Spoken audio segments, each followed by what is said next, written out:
Yes, sir. We live. Missed them both. The final heave from midcourt and beyond, and Nigeria has upset the United States in an exhibition game, 90-87. And for that national team, that is the biggest win in the country's history. And to your point, maybe. You are now listening to the Q&E podcast. Is this what you want? Huh? Is this what you want? Well, come and get it, goddammit! What's up, everybody? You are listening to the Q&E podcast, and you are here with your boy Q Hicks right now. And I got Edgar on the other line. Edgar, tell the people what's good. What's up, everybody? Welcome to another episode of the Q&E podcast. We got a lot coming for y'all today. Quincy just showed us the Team USA clip, man. Team USA ain't looking like how they usually look for us, so we got to dive into that. Hey, man, Giannis trying to make a claim for best player in the league. Popeyes, I hope y'all niggas don't act crazy about this Popeyes shit again. We got a lot to talk about today, man. We got a lot to talk about. Are they releasing a new sandwich? Is that what you were saying? Chicken nuggets. Niggas ain't gonna go crazy over chicken nuggets, bro. I don't think that's that. I don't think that's the same, bro. Chicken nuggets, bro. I can understand the chicken sandwich way, but chicken nuggets, nah, bro. Nah. Never seen Popeyes chicken nuggets, bro. And I seen the comments. Niggas might have to ask about these nuggets, like how they did about that sandwich. I'm telling you right now. Bro, you know why niggas was going crazy over the chicken sandwich? I think it was because we had no chicken sandwich king. Like Chick-fil-A had like the reputation of having the best chicken sandwich, but nobody really knew who had the best chicken sandwich. So when damn Popeyes came out with their chicken sandwich, it was like, oh, these niggas got the best, and then everybody else started coming out with their chicken sandwiches. But I think we mostly have a consensus over chicken nuggets. McDonald's has the best nuggets. McDonald's got the best chicken nuggets. No, they used to. Bro, they used to. McDonald's, they McDonald's used to. I give you Wendy's. If you say Wendy's, I might not argue that. But McDonald's used to have the best chicken nuggets. It depends. See, the thing about McDonald's, even though y'all might say McDonald's dropped off or whatever, McDonald's is consistent. Wendy's, sometimes the nuggets be fire. Sometimes they should be trash. What am I getting with Wendy's? I don't know. So that's why I say sometimes they can be the king, but sometimes it goes back and forth. The spicy nuggets from Wendy's are like top 3 nuggets of all time, period. Chick-fil-A has the best nuggets. Wendy's number 2. Thank you, Larry. Thank you, bro. Chick-fil-A y'all give Chick-fil-A too much credit, there, bro. What? See, y'all still going to hold on. Y'all still going to Chick-fil-A? Y'all still going to Chick-fil-A? I don't go often, but that's crazy. I don't go to Chick-fil-A. Just because I don't go, that don't mean I don't respect their chicken still. Like, what? Nigga, we don't respect Chick-fil-A or their nuggets or their chicken sandwiches. I ain't been to Chick-fil-A in over 2 years. Nah, them niggas want to hang me from a tree. I'm not going to their establishment. Let's move on. All right, bro. What you want to dive into first, bro? We can dive into the NBA Finals. Fuck it. Let's dive into it. Yeah, let's dive into the finals. I've been hearing a lot of Giannis might be best player in the world. I don't know. Dive into it. I will give so much respect to Giannis if he is able to win this final series, but I will not crown him best player in the world still. I still feel like that title I feel like that mantle has been taken by Kevin Durant now, and it is still Kevin Durant, even though he is not in the finals. If Giannis, we'll get into 2-hour Wednesday with this, but if Giannis pulls through and he gets this finals dub, whether he does or doesn't, I feel like he will get finals MVP just because he's playing lights out every game. It's just the surrounding cast of what we do and don't know, like, who's going to, like, show up or not. So I feel Giannis is definitely playing a historical finals, but I can't label him the best player in the league right now. I can't. Whether they win it or not, I can't give him that title. And who has been saying this? Like that, this has really been coming out of left people field. On talk shows. People on talk shows been going crazy this week. Nick Wright and Max Kellerman and Colin Coward. You sent me some shit about Nick Wright. And I was like, bro, Nick Wright just trying to get a headline, bro. He know damn well he don't feel that way. Bro. He know damn well he don't feel that way. Hey, Colin was off for like a day or two, and Nick Wright. That's what I'm saying. Whatever the fuck. I'm like, what?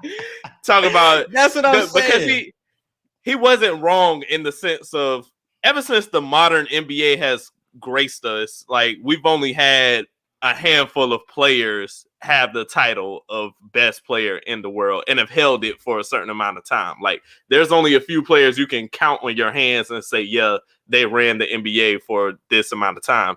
I don't think Giannis is ever going to get that title just because of the competition around him that has already had that title bestowed upon them and might already be cutting him next in line for that title. Will Giannis always be a top 5 player in the league? Most definitely. But to say he'll be the best player in the league, I don't know. Giannis, I have to go to the finals like 2-3 years in a row to show me that he could be the best player in the league. And I don't even look at best player in the league like that, bro. I just look at it from a skill perspective. Yes, he has been one of the most dominating presences in this playoffs. And I said it on Twitter the other day. I have gained so much respect for Giannis. Like, coming into the playoffs, I was questioning if he was top 10. And seeing this man's heart, the man's toughness, and he has improved over the years. Like, even though he doesn't have the bag, he is still dominating in ways that other people cannot dominate. And he's still playing on a hurt leg. And people aren't even thinking about this shit because he's playing like a freak still. But we have to think he just had a hyperextended knee not even 2 weeks ago, and he's still playing like this. So much respect game for Giannis, but I look at skills when I look at best player. Even though he's a freak, I can't say from a skill perspective that he's the best player. I still got to put Bron above him, still got to put KD above him, and I still got to put Kawhi above you too, and I got to put Steph. Even though Steph isn't a defensive presence like a Giannis is, I still got to put Steph because of his impact on the offensive side of the ball, bro. So those 4 players will always be above Giannis for me. Then at 5, 6, 7, we can start talking. But I still have Harden above him as well. It's still people that I would put above Giannis. Even though he's having this crazy run that he's on right now, it's still people that I would put above him. I'm not going to let this overshadow or blind me at all. That's what I'm saying, because it's like I've gained a lot of respect for him too. Like I said, with Giannis, and not even just Giannis by himself, but just the Bucks in general. I look at that team like I don't care what you do until it's playoff time, like, because we know y'all been getting kicked out of the playoffs for like multiple years now. So until y'all get this far, like they have now, into the finals or possibly winning the finals, like, my respect wasn't there like how it is now.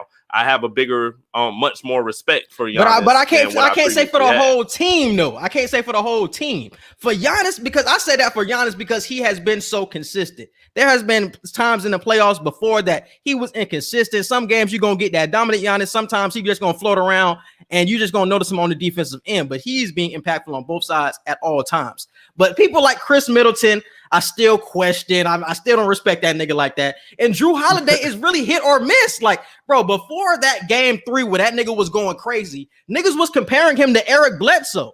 I'm like, this nigga is an overpaid Eric Bledsoe. If you look at his stats, like his points, his assists, his shooting percentages, splits, like all of those were compared to Eric Bledsoe. And that's what you were trying to get away from if you're the Bucks. And you basically got this nigga and paid him a whole bunch of money. But he showed up in game 3, but those 2 players I still question. So the whole Bucks team, I can't say. But Giannis, I will give the flowers to him. Chris Middleton still up and down. Even in this finals, what has made you say that, man, Chris Middleton's that guy? Because still, I look at him and just like, you're not as good as I feel like you should be with your skill set. I would admit he has a good skill set, but why are you not on this level all the time? It's just the consistency. Granted, consistency is a very big key, but it's consistency with Chris Middleton and with Drew Holiday. Recency bias always blinds, Black. It always blinds. I agree. Recency bias is good for the fact that we've gained more respect for him now, because it could be worse. We could still just say we don't respect Giannis. So recency bias in that way is a good thing, but recency bias around the whole Bucks team, I can see how that could sway a lot of opinions and just have people in the blind. Yeah, for sure. And there was something else I was about to say on that. And let's flip over to the Suns while we at it, because the Suns are in a position where you really don't want to be, because they're still up in this series. But I feel like the Bucks are gaining a lot of momentum, and they figured a lot of things out in game 3. So how are you feeling about the Suns' chances at this point? Are you still confident that they will win in 6, or do you feel like it was swaying the other direction? I'm confident that the Suns will definitely still win. I still don't see it going to game 7. It shouldn't. I really don't see any reason why it should. I feel like the only job that the Suns have right now is to close. Like, just close. You got one more game until elimination game start. You got one more game to win until you get to that point. So right now, I still feel like it could be over in 5 if Phoenix, because they got one more game in Milwaukee and then they go back to Phoenix. So I feel like this can definitely boost their momentum if they get this away dub. So I feel like if they get this away dub, it'll be a piece of cake. Once let me ask you this. Let me ask you this though, because I want to talk about Devin Booker, and I want to talk about Stephen A as well, because I feel like ever since Stephen A told or said that Devin Booker was the next the next Kobe Bryant, he hasn't been playing the same. I think he ended up saying it at the beginning of the second round when they were playing the Nuggets. They ended up sweeping the Nuggets. But the last 2 series, I don't feel like we have been seeing that high level Devin Booker that we're used to. Like in that Clippers series, Pat Bev clamped him for the most part. In the first 2 games of this series, like he was dominant. But in game 3, you only had 10 points. It's like, where are you? Do you feel like the comparisons to great players like Kobe Bryant are weighing on him at all? Because ever since that comment, I feel like that we're not getting that high level consistent book that we're used to. I don't even think it's the Kobe comparisons or anything like that. I think it's just the fact that Chris Paul is the leader of this team.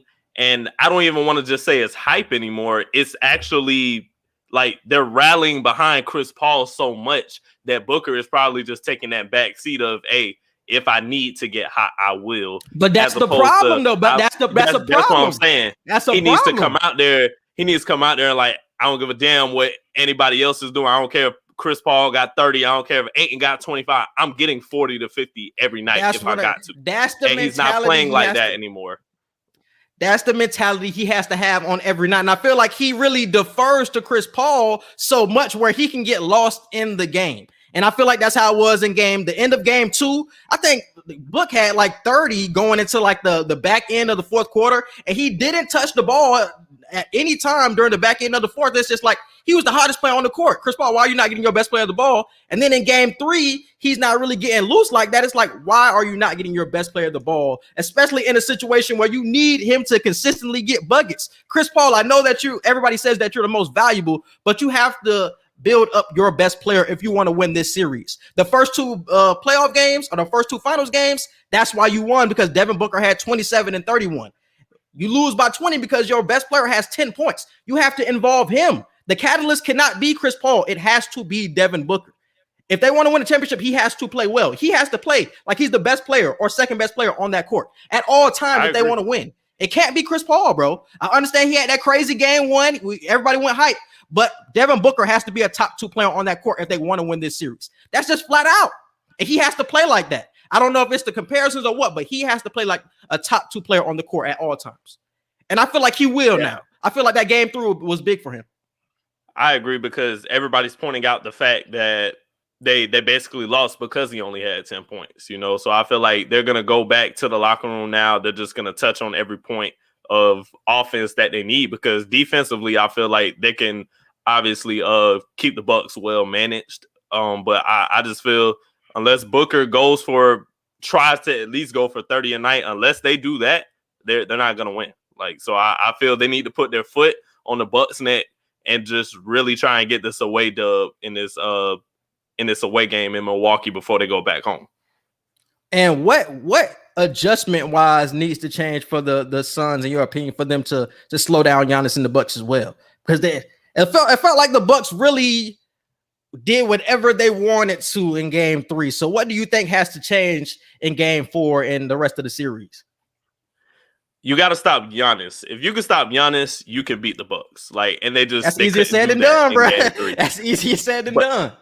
But we've seen throughout these playoffs, if you keep him on the perimeter, he's not that huge of a threat. You have to make somebody else beat you. The inconsistency of Chris Middleton and Drew Holiday, you have to put that to the test completely. Brook Lopez, the way they still just have him in all these lineups, like these starting lineups, and keeping him in all these minutes, force him to be the reason why y'all lose. I don't care if y'all got I don't care what kind of defensive scheme you got to do. I don't care if you got to double Giannis at the perimeter every single time and just leave somebody in the corner open. If that's the way you lose, let that be the way you lose. But if you're letting Giannis be at the top of the key and just drive through your zone, like it's not going to work, because you're not going to get that call 9 times out of 10. He's going to get that call and still go to the free throw line and take 10 seconds to shoot a damn free throw. It's going to happen if he gets to the basket.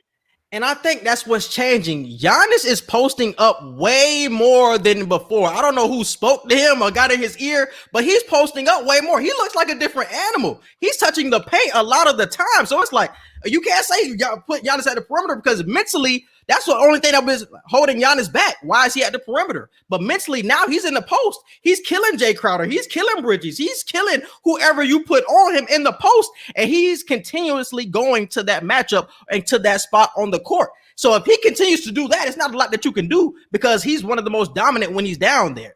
Because mentally is the only thing that's fucking up Giannis. If he stays in the post the whole time, it's not much you can do, bro. Because one-on-one, nobody's stopping him. Nobody's stopping him one-on-one. And I think that's what's changed for Giannis. I don't even think it's a coaching change that changed in game 3. I think mentally Giannis just locked in and said, I'm going at Ayton. I'm going at Crowder. Yeah. I'm going at anybody in the post, and you're not going to stop me. And hitting the free throws also helps too. You know, being at home, not getting the clock, shot clock, whatever, when everybody start counting in the crowd, not getting that treatment also helped the free throws as well. But I think nobody can stop him down there. So continue to do that, Giannis. Like, that will continue to work for him, bro. And Black, I totally agree with you. Like I just said, make Chris Middleton beat you consistently. Chris Middleton, I love Chris Middleton, but he's been very inconsistent the last 2 series. So, man, I ain't gonna let y'all say all that. I'll let y'all say that. What did I say? Hey, what did I say though? I told you. What? I'm dying on this hill. I'm dying on this Chris Middleton. I'm down on the ass hill too. That sounds kind of weird. Let me tell you that. Let me tell you that. But I'm a dying on this hill as well, bro. I'm dying on this hill, bro. Chris Middleton, one game he gonna look like Michael Jordan. He gonna drop 30, 40 points, and then the next 3 games, this nigga gonna drop 15 to 16. It's just like, where is this player that we were just questioning last week? Is he the best player on the Bucks? Where is that? You look like somebody in game 1 and you disappeared in the last 2 games. Where are you? And that's why I say I can't say that he's a star or he's that guy, because he's too inconsistent. Ass. But this is why I said, like I said, it's about 2 weeks ago now. Can you be the number 2 player and also be the X factor? I feel like Chris Middleton is the perfect example of that, because if Chris Middleton has one of those Michael Jordan nights where he's like 30, 40 points, and you got Giannis getting his automatic 30 to 40, maybe 50-point game, like you're not beating that for the most part. But then you have nights like you said, 15, 16 points and maybe like 2, 3 assists, and Chris Middleton, you're like, where the hell is he? That results in the losses that we've seen in the first 2 games. So Chris Middleton, I believe, is the true definition of being the X factor while being the second best player.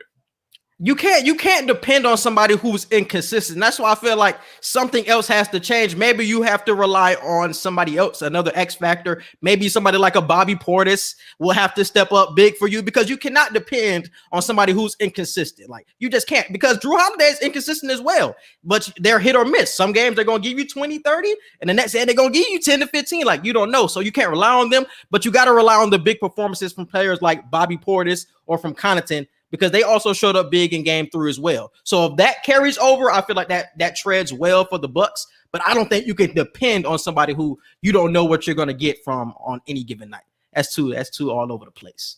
But let's end up moving on, bro. Team USA.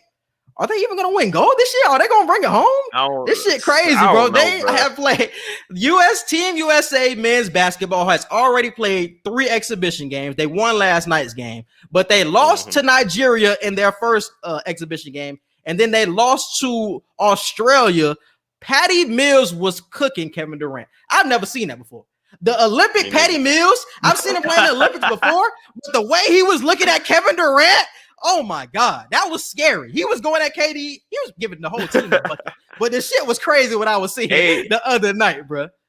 Did you see, I don't know if it was like an actual news story or not, or if it was just a tweet, but I seen people saying that the refs in these Olympic games, they're not like the NBA refs. They're not calling all these oh, I tapped your wrist, so you automatically go to the free throw line. Like, they're not calling all those type of fouls. So I wonder if that's really getting to Bradley Beal and to KD and to all these other stars that are used to getting these calls. This is why I said in the NBA, we have to stop doing that. Yes, I know it's the smart way to play because you're trying to get your team to win, but now you're in a situation where, you ain't getting them calls over here. You're going to have to fight for your points for real. So now the players are kind of seeing like, oh, shit, I'm not getting the same calls. I'm glad this actually happening because it's forcing them to play for real. Yeah, so I think it's just an adjustment period for a lot of players right now. I feel like the players like KD, they're kind of used to it. Draymond's, but I feel like it's a lot of new players on this Olympic team right now. Levine, Bill. I agree with D. Quez. They just, yeah. But it's a lot of new players. It's you got Bill, you got Levine, you got Tatum. They're all new to this USA system. You got a new coach and Pop. Everything is new for Team USA. So I feel like they have to get used to playing together.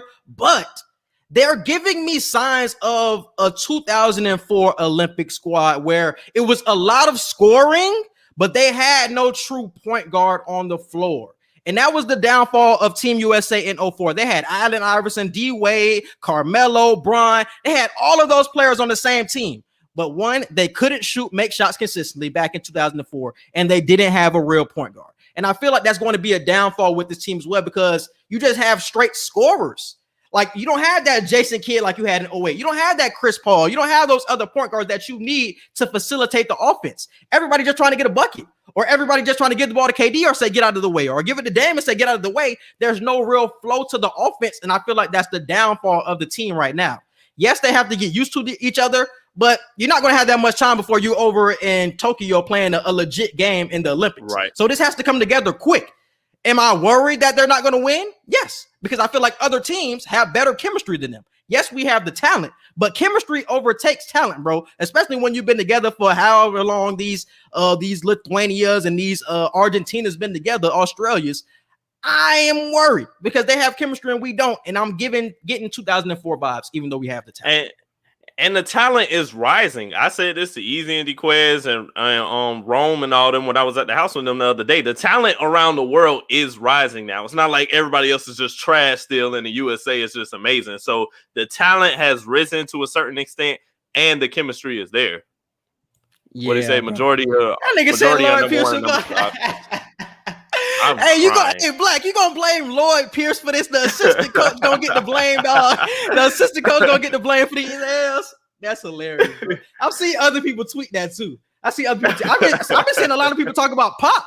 They was like, bro, Pop without Tim Duncan, that nigga ain't the same, bro. I've seen a lot of people talk shit about Pop. And from what we've seen since then, can you blame them?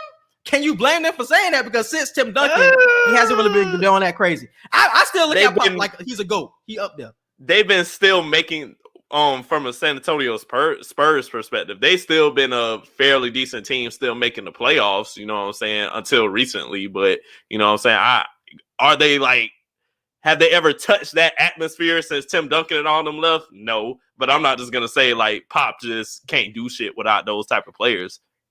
And that's my thing, because what is his team since Tim Duncan has left? He had Kawhi, and when he did have Kawhi, they was in the conference finals. Kawhi leaves, then your team really disappears, because what do you have after Kawhi leaves? Like, you don't have any building blocks. And LaMarcus Aldridge leaves. LaMarcus Aldridge gets older. He's not really a part of the new NBA evolution. You got DeMar DeRozan. He's not somebody who fits into this modern NBA. So it's like you don't have a lot of people that fit with the evolution of the game. So you just got to be stuck with what you stuck with. So the playoff runs, I understand why he's in the position that he's in. But I'm not mad at people for saying that he ain't the same coach, because a lot of people would do something with the talent that you have, and you're not. So why are you not producing more wins? You're the GOAT. If Phil Jackson had the squad that you had, what is he doing? If the other GOATs, coaching GOATs had the squad, what are you doing? Dubs. If Eric Spoelstra had this squad, what is he doing? You know what I'm saying? So I feel like he's kind of caught up in that mindset of, I'm trying to develop players, but it's like, yeah, like I understand you're trying to develop players, but it's like, all right, it's been that way for 4 years now. Like, we need to start seeing wins, Pop, unless you're going to step out the door and let a young coach take this. I don't feel like Pop is at the stage of just getting young players to develop. Like, you're too old for this shit. Like, get a young nigga in there if you want to just let the young players develop. So And that's a lot of your things. bar is too high for that. Like we expect dubs automatically. Exactly. So if you're just gonna play around with a developmental squad, like just retire, my nigga. Like and Yeah, don't I'd and rather save you your retire. legacy. And just save your legacy. You feel what I'm saying? But who do you feel like you see in a couple of games in the exhibitions? Who do you feel like can give the USA a run for their money if some things come together? The USA also doesn't have their whole squad right now. Devin Booker is going to end up coming over after the finals. Middleton and also Drew Holiday, and they need Drew Holiday badly because them boys can't guard a parked car over there in Las Vegas right now. Real. So who do you think can give the USA team in Tokyo a run for their money? Any country? Honestly, Nigeria. Like the game that we played against them, like they just look all around defensively like they look like one of the best teams out right now. So I feel like Nigeria is definitely a big threat. Do I see Nigeria winning the gold like themselves? Possibly not. But a team that could pose a true threat to us for real is them. And France too. I didn't get to watch France yet, but I heard France was deep. Yeah, I heard Gobert swapping shit. I would still say Australia gives them the biggest threat other than a Nigeria. I think Nigeria got really hot that game against Team USA. Can they replicate that to defeat this squad with so much talent? And they're adding even more. I don't know if Nigeria has that much talent to overpower them. But I shouted out Nigeria last week because I seen how much talent they had, and they have a lot of Heat players on their squad. Like they got Gabe Vincent, they have Precious, they got KZ Okpala, and they have a lot of players that are in the NBA right now. They got some dude Oni from the Jazz, like a lot of players that have been to the league, had some stints for a little minute. Like they have a lot of talent on that Nigeria squad. Jaleel Okafor, Ekpe Udo, so much talent that you wouldn't really know about until you watch it and say, like, damn, I remember him from such and such. I remember him from such and such. They got a lot of players like that on their squad, bro. So you gotta watch out for Nigeria. But I say Australia because Patty Mills, Joe Ingles, them niggas look different. Them niggas look different in the Olympics. Them niggas look different in the Olympics, bro. So if anybody got to get them a run for their money, I would say Australia. I still say the USA wins, but Australia is going to give them a run for their money. For sure. Anything else on that Team USA topic? Nah, I just hope they get it all together soon. All right, man, let's move on to this topic, man. Who's the next dynasty in the NBA? So Kendrick Perkins was on one of the ESPN shows earlier this week and said that the Phoenix Suns are the next dynasty of the NBA. I felt like that was wild to say because they don't even have one championship yet. So how can we crown them the next dynasty? But it is what it is. But who do you feel like is the next dynasty in the NBA? The Phoenix Suns do have a lot of young talent, but who do you feel like is coming and going to have the next type of Golden State Warriors effect on the league? That's a hard question. If I had to give my honest answer, because I'm gonna pick somebody, but if I just give my straight off the top honest answer, I don't think anybody is the next dynasty right now. Like there's so much talent that's being spread out amongst the NBA now. I don't see one team just dominating anymore for at least the next couple of years. But if I had to pick and choose, I'd say Phoenix has the potential. So I'll give Phoenix the nod of potentially being the next dynasty. I wouldn't say Phoenix though. Phoenix, who would you say? Because I wouldn't say Phoenix because this reason of Chris Paul is 36. Like, how long do you see Chris Paul at this level of playing how he's playing right now? He's 36. I feel like they can attract another player to put with Devin Booker and make. So you think when Chris Paul leaves, they're still going to be in this position? They can still be in this position because I feel like by the time Chris Paul leaves, whether it's 2 years, 4 years, whatever contract he makes, they're going to put pieces in place to where it's like, okay, whenever Chris Paul walk out the door, we know we're going to be able to sign this player, or we know we're going to draft these players or whatnot. So, and Devin Booker is going to be there for a long time. I feel Ayton is going to be there for a while. So I feel Phoenix has the potential to be the next dynasty. In the East, just strictly talking about the East, I really feel like Atlanta could do some shit as far as like making it far every year. They can make it far. I don't know about winning the championship, but in the East particularly, Atlanta has a good chance of being a dynasty over there. We talked about it last week, man. I don't know how much I believe in the young teams getting back to this point. I have to see it again with Atlanta and a non-asterisk season for me. If Atlanta does this when everybody's healthy, I'm just like, God damn, that's crazy. But I got to see it when everybody's healthy and everybody's on the same level and nobody's, you know what I'm saying, undermanned and shit like that. Then I'll believe like, okay, they're here to stay. But I just don't feel that way about Atlanta at this moment. They have a lot of young talent, but I don't feel that way. My pick for the next dynasty is the Denver Nuggets. I feel like they have all of the tools to be the next dynasty to actually run the NBA for the next 4 to 5 years. And I feel like they would have got far, possibly to the finals, if they had Jamal Murray. Like the Suns and the Nuggets series would have been a 7-game series. At least, like it wasn't going 5, it wasn't going 6, it was going 7 most definitely. And I think the Nuggets would have ended up winning that series. That's how important somebody like a Jamal Murray is. And I feel like they're young enough. They have the wing defenders. And I feel like they're going to be cap flexible enough to attract somebody else. I think with the team they got now, they would have possibly been to the conference finals this year. They got to the conference finals last year. And they're still developing young players like Bobo. They still have other players that are developing at this moment. And I feel like they're going to attract one big piece. Could be a Bradley Beal sometime soon. They have a lot of assets. I feel like they're going to attract somebody even bigger soon. They're going to be like, okay, that's the team to watch out for the next 5 years. It's the Denver Nuggets. I think Jokic, Murray, and I feel like a third star is coming, and that will be running the league for the next 5 to 6 years. I think that will be it.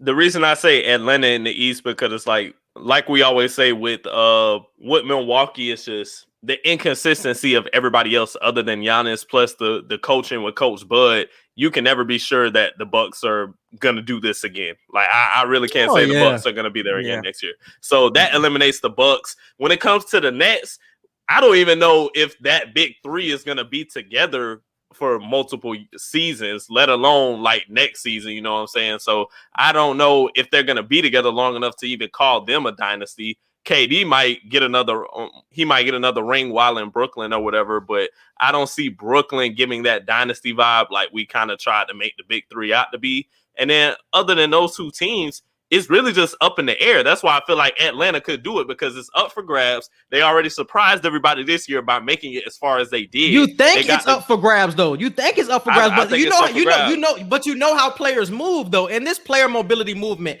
like, bro, somebody gonna be on another team and attracting another big three that we're not even thinking of at this moment. So Boston, maybe I can't even count Boston.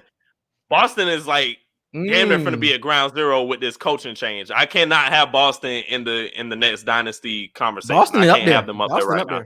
I can't have Boston up there, bro. I just can't. Because we already talking about if Jason Tatum or Jaylen Brown is gonna go. Like we don't know who is the next coach. They already decided the next coach, right? Yes, it's Udoka from the Nets. From the Nets is the new coach. I like that. I like that pickup, but we still it's yet to be seen. You know, so I don't know. I feel it's a lot left to be seen with the Boston Celtics. So I can't even have them in the conversation yet. I feel like they made the right move getting rid of Kemba. And I feel like something is going to change over there with the Boston Celtics. I don't see them trading Jaylen Brown or Jason Tatum this soon. I feel like that could happen possibly at the beginning of next season. So like 2022, 2023 season. That's when we can be like, all right, let's split up this big two right here. But I feel like they have to build the pieces around this big two that you have. And I think they're going to do that. I feel like a good piece was Al Horford. And I feel like Brad Stevens will do a good job getting them together. Will they be in the finals next year? I don't know about that. But I think they can still be in the conversation of what we're having right now of the next dynasty. Because you have two of the best young talents in the NBA. How can I not put you in one of the next dynasty conversation? You have to at least be in the conversation. Are they tops in your mind? I don't know. If they stay together, then I can understand that. But if they follow the predictions that we like, the possibility of predictions that we've been talking about of them splitting up, then I can't have them in that conversation. Yeah, but Denver, I'm not going to do East and West, but I'm going to just say Denver. Denver is the dynasty that I'm seeing. I feel like when LeBron falls off, when Steph falls off, Denver is going to be the people standing at the top. They're young enough, they're good enough, and I feel like they're going to attract somebody, and it's going to be like, that's the team. That's the team coming up next, bro. And I think we're revolutionizing the game so much that a lot of people question if Jokic could be the best player on a championship team. I think we're getting to a point where he can be, because we see him down the stretch that he made big buckets down the stretch, and they get him the ball down the stretch in the spots that he wanted. And even though he's a defensive liability, he still plays tough at that end of the end of the court. So I still believe in the Denver Nuggets, bro. I think they're the next dynasty.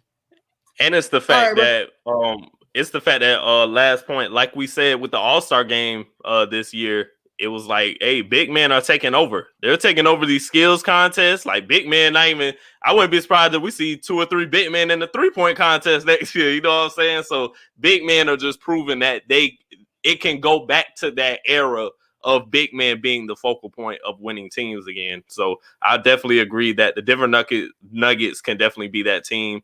So Denver Nuggets, Phoenix Suns, and me personally, I feel like Atlanta Hawks. I feel like those are 3 teams that I wouldn't be surprised, especially the Hawks. Y'all make sure y'all remember I said that. The Hawks could low-key be one of the top 2 to 3 teams over the next 5 years that could like really run the East. All right, man, let's move on to the next topic.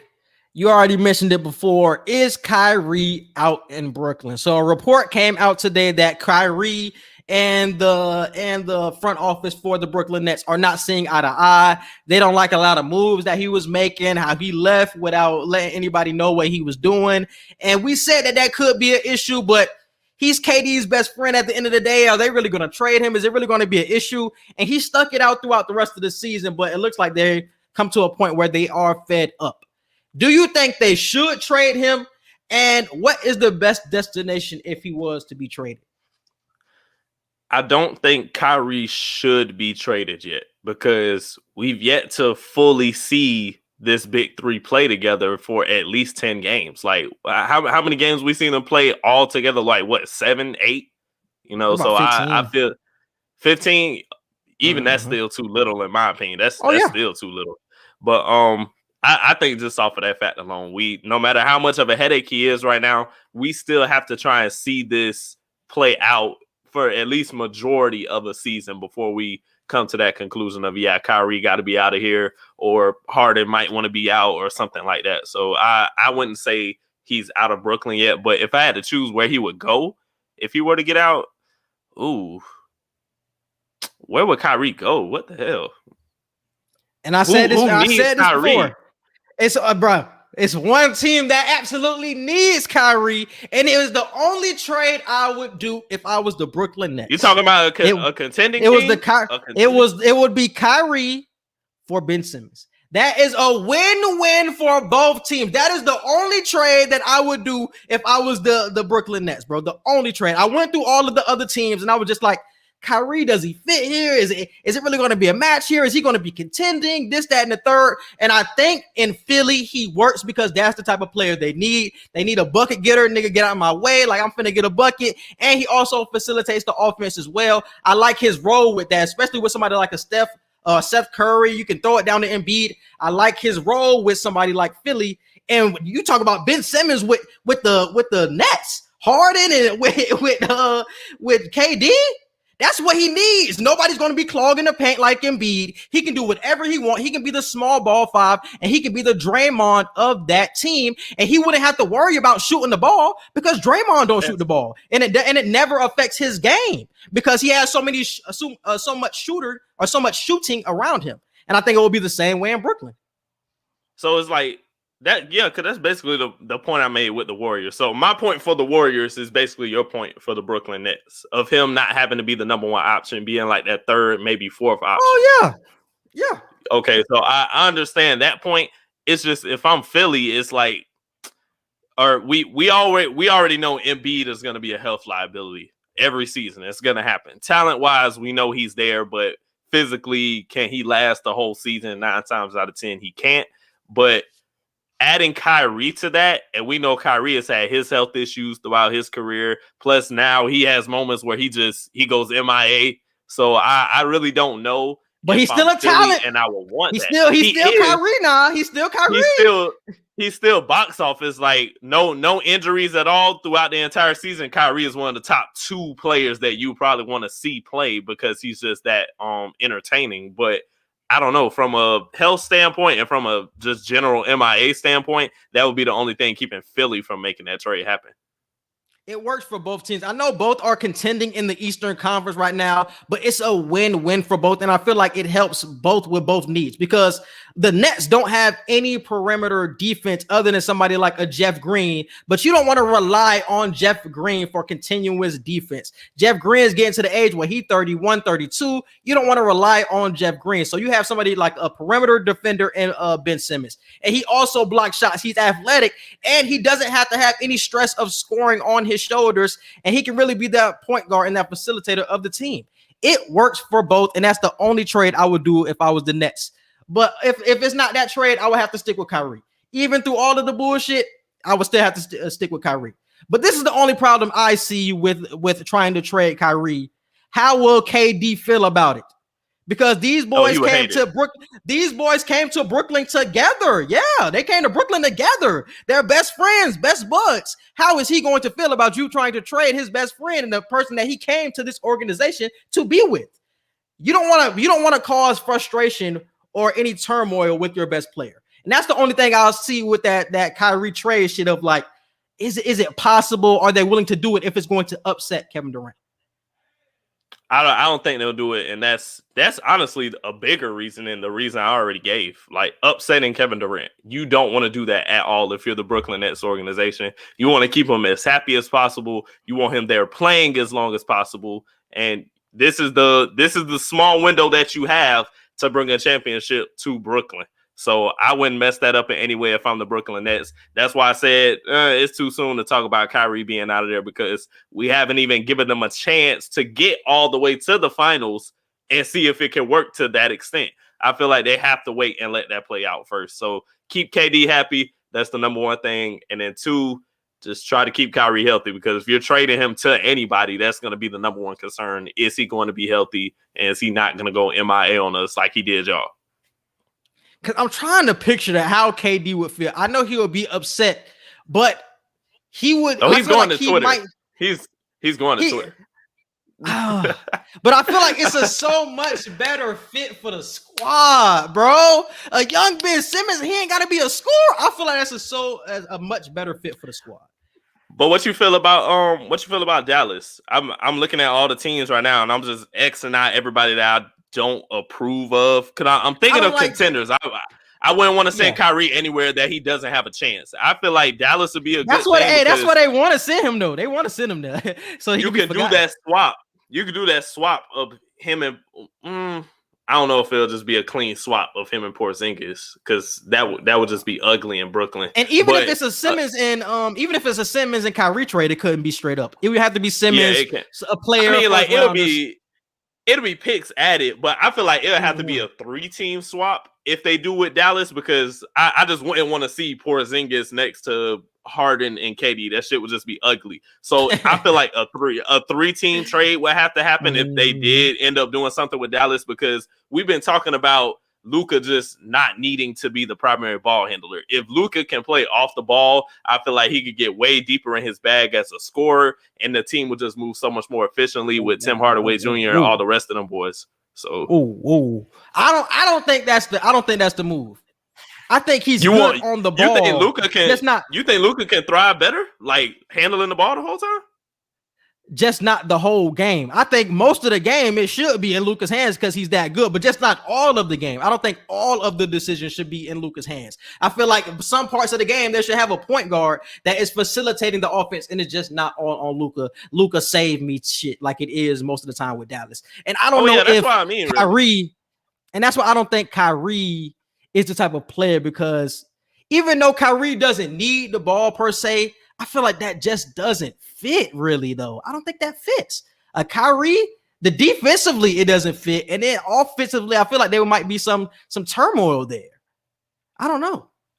I feel like it'll work because, like you said, it wouldn't be a situation where – because Kyrie knows how to get a bucket, and we all know he knows how to facilitate the floor enough to where other players like Luka can eat. And I feel it will speed up their tempo of the game because of how much of a threat is Kyrie going to the basket and being able to kick out as well as get his bucket on his own. So I feel like it'll set up a lot of spot up shooters for Dallas that we've seen can be successful, like how they did against the Clippers in the first half of that series and just throughout the playoffs in general. So I feel Kyrie to Dallas, that would be a very good move if Brooklyn were to some reason get rid of Kyrie sooner than expected. All right, man, and let's move on to 2 Wild Wednesday. What you got for this week? All right.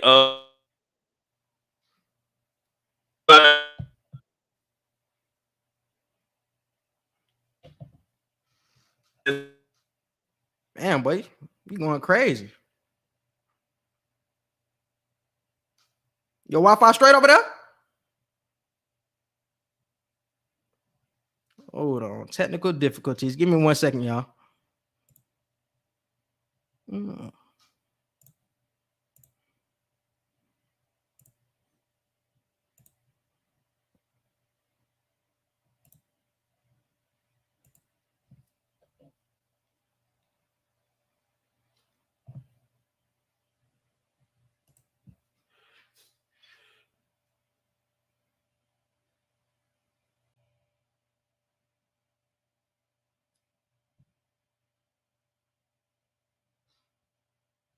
That boy Wi-Fi shut down. Shit. Hello. Yeah, you're gonna have to log back in. Not log back in, but click the link again. You had went out. What the hell just happened? Yeah, you had went out. All right, I'm about to be back in a couple of seconds. Sorry about that, y'all. I know y'all want the flow. Give us 1 second. Technical difficulties.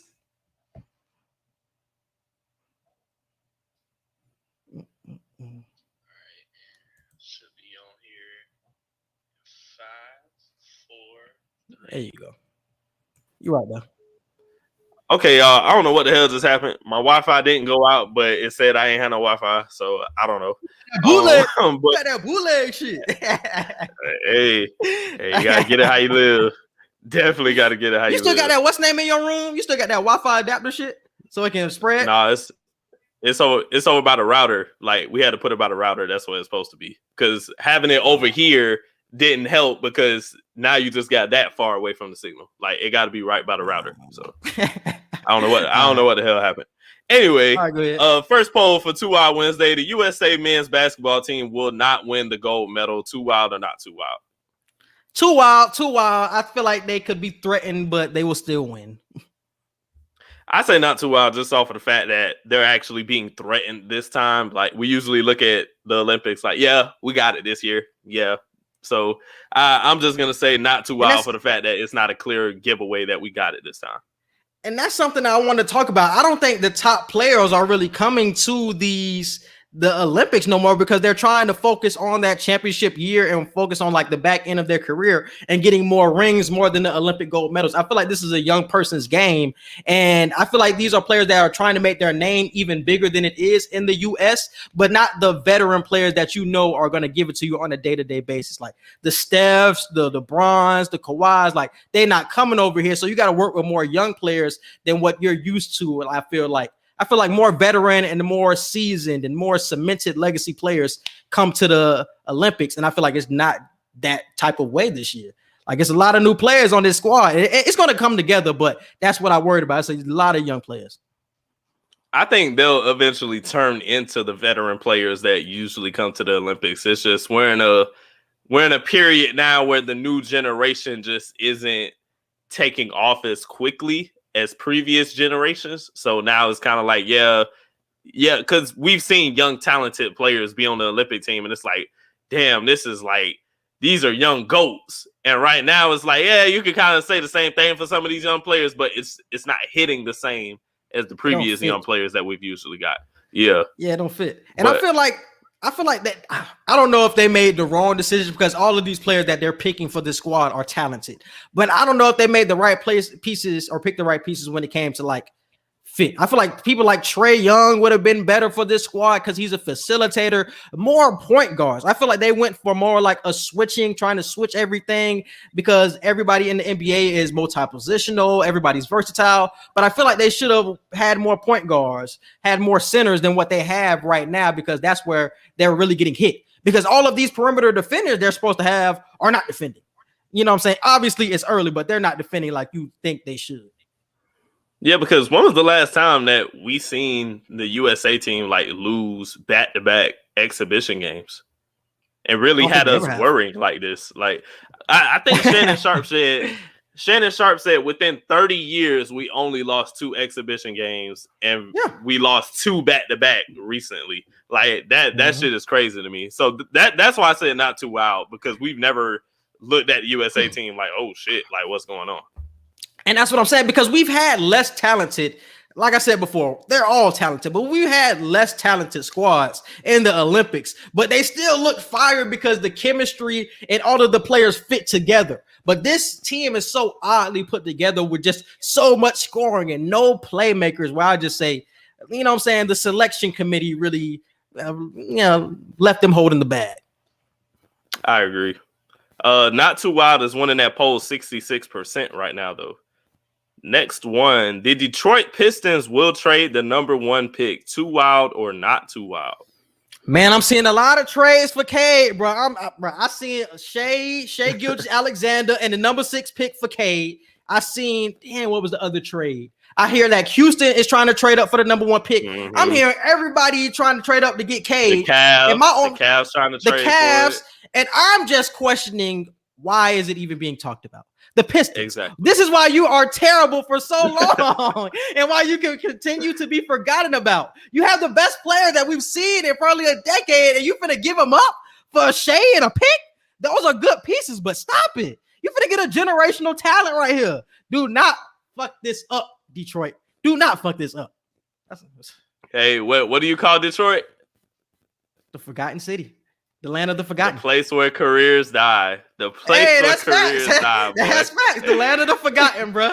You go there, bro. Blake Griffin went there after he left the Clippers. We didn't even talk about Blake no more. No, it don't matter who go there. I can't say Blake. Blake did that shit on his. He did that shit on his own. He did that shit on purpose. How he did on his own? He got traded. The nigga didn't attempt a dunk for over 2 years, and now all of a sudden you get to Brooklyn and you on people's heads.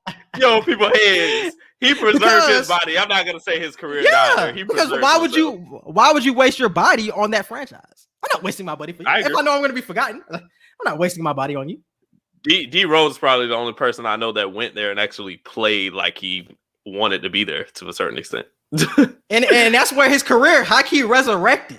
So, like, I guess if you're being forgotten about, that's when your trajectory goes up. But if you want to make a name, you got to go somewhere else, my nigga. You got to go somewhere else. That's why I'm scared for Cade. Cade going to do his thing regardless of where he goes. But it's like, bro, the talent that you're going to play with, is it going to be up to par, my nigga? Because it's Detroit. I don't trust the franchise at all. I'm about to say, all he got is Jeremy Grant. That's it. Other than him, he ain't gonna have nobody else to play with. They got some young players over there, but it's still like, you know what I'm saying? Like, Bay, as far as Isaiah Stewart. I'm talking about as far as like, this solid for real. Like, that's what I'm saying. And you said the playoffs, nigga. What you talking about? You said the playoffs for them next year. Yeah, I was high. I was high. I was like, I ain't said no crazy. I ain't said no crazy shit in a minute. Let me see if I get this shit right. Nah. The more I kept looking at them trade scenarios, I was like, I don't know why I said that shit. So best believe y'all, we look back at some of our shit and be like, whoa, what was I saying? So yeah. I just hope it flows by. Too Wild is winning that poll 63%, and I say it Too Wild for that. I don't feel like they'll trade the number 1 pick. That would just be the most idiotic shit I've ever seen. What was the statement again? Did I say should or will? What did I say? Will. You said they will trade the number 1 pick. I don't think they will. That would be idiotic. Detroit is. I'm just going by past records, track history. They're going to trade the number 1 pick. Did you mean to put should? No, I meant to make will. Okay. Like a definitive will. Will they trade this pick? Oh no, and I don't think they should. I think they will fold it. I think they're going to fold. Just knowing their track record, bro, they're going to trade. They're going to trade number one pick. They're going to fold this shit, bro. I'm hearing too many rumors, bro. I'm hearing way too many rumors. Next one. Win or lose, Giannis should win Finals MVP. Too wild or not too wild? I think this is the closest poll. Not too wild. I agree. Bro. Not too wild. I think he's been the most dominant player throughout this series. Game 1 was slow for him because he was coming back from that knee injury, so you would expect that. But in game 2 and 3, like nobody's even touching him on the court, bro. He's been the best player, and I feel like if he continues to play this way, we have to say Giannis is Finals MVP, whether he wins or loses. It was like the same thing with Bron. What year was that? When Bron ended up losing 2015? I think that was 2015. That might have been. That was when they lost. That's when Kyrie and Love was hurt. Yeah, and Bron was out there doing it on his own. And the same conversation came up of if Bron should win Finals MVP because he was heads above everybody else on the court. He was leading every statistical category. He was leading by a lot. points, assists, rebounds, steals, free throw attempts. I'm like, bro, what? Who does shit like this? Yeah. Crazy. So I feel like Giannis will be on that same level of damn. He's the best player. But then the question comes up, if they didn't give it to Bron, would they give it to, you know what I'm saying, Giannis? That's the question that we'll have to bring up. But I think it's not too wild.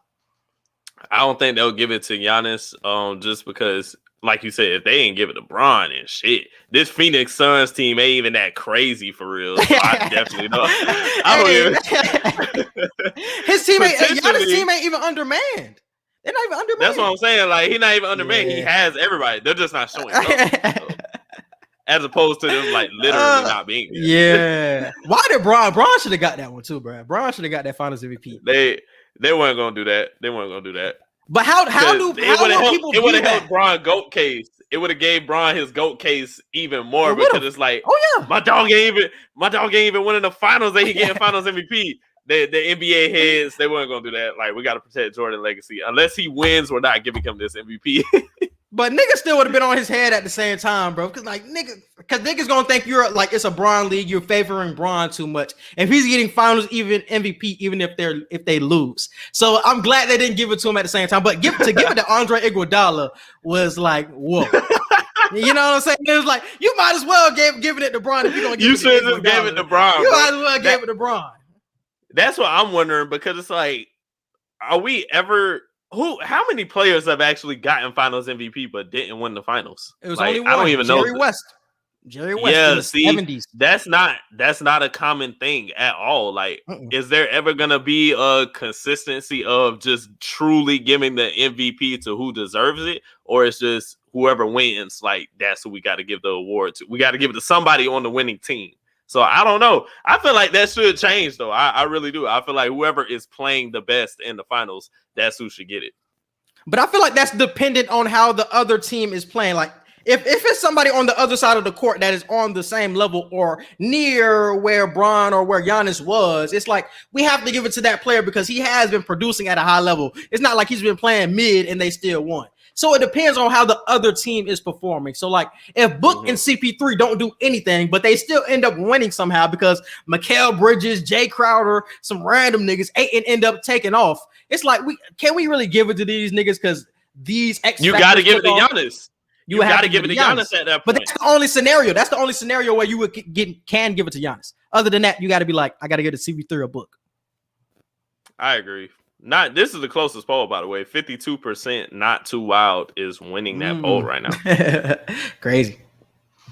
I didn't like the way you did this next poll because it's like you always do this. You have one of them polls where it's like you put two things and it's like I agree with one, but I don't agree with the other. Put two out. So like, put two out.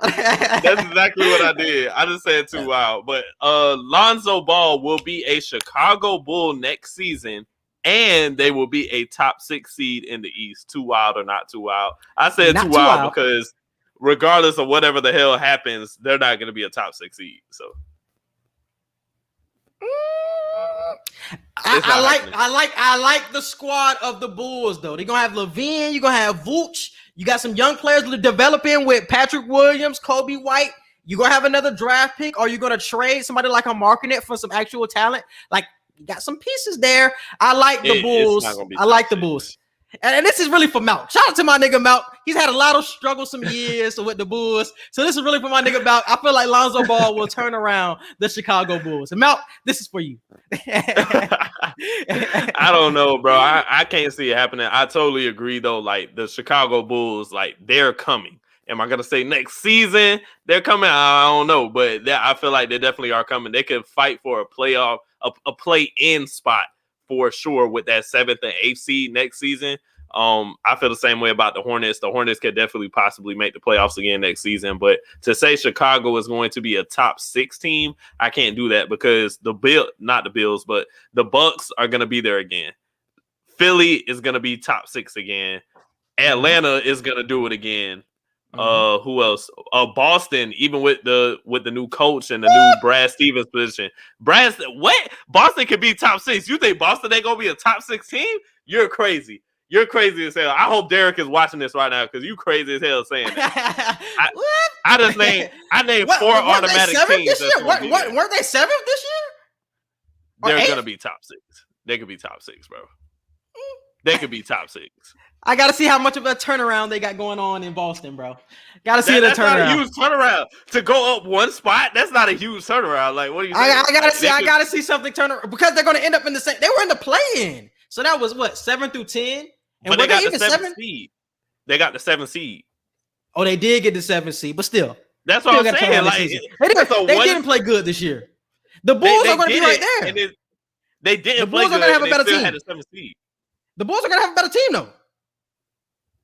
I don't know. Well, Lonzo Ball is going to make everything. You're assuming this nigga is going there.